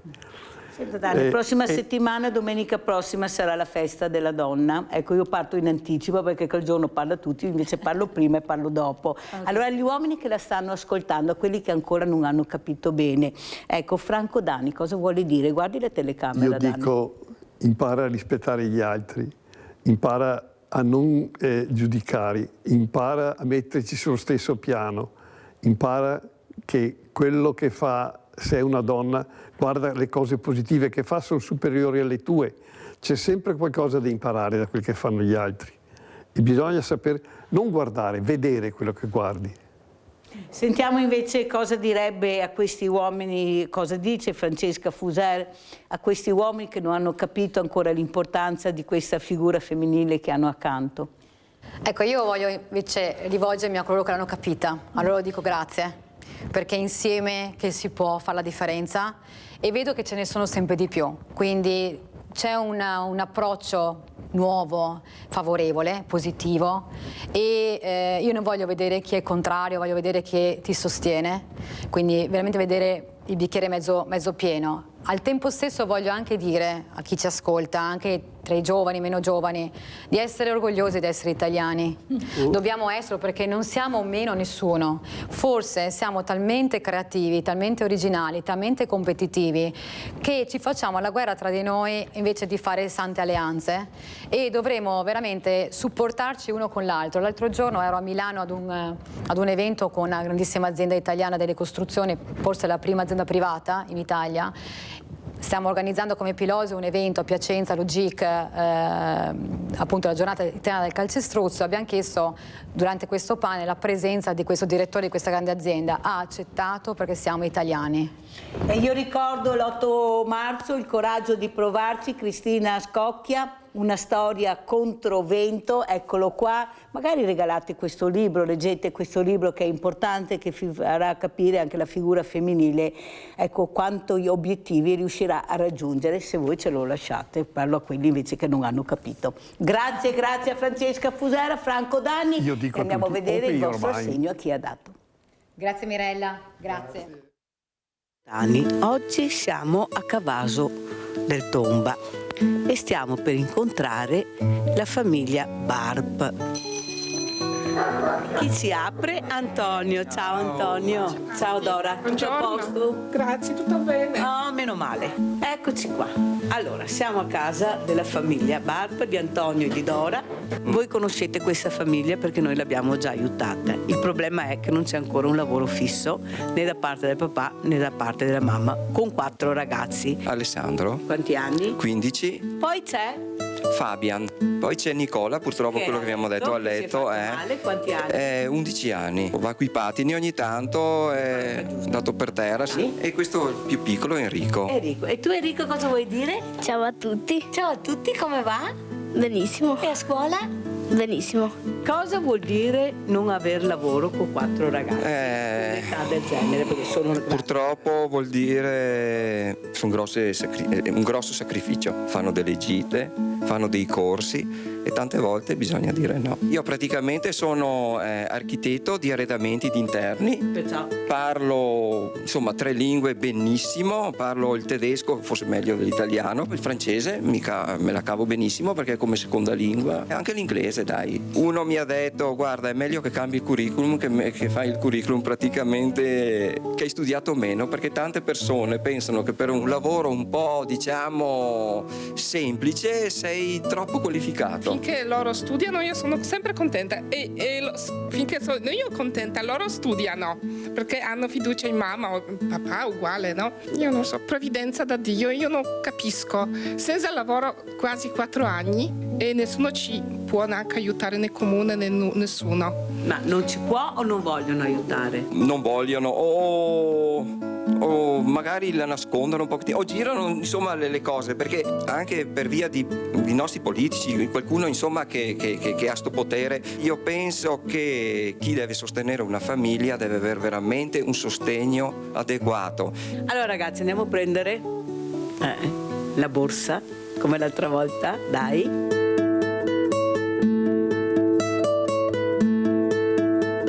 E questo, cari amici, è il vostro assegno che anche questa settimana riesco a dare. Io so quanto bisogno c'è di questo assegno in questa casa, io lo so e l'ho portato.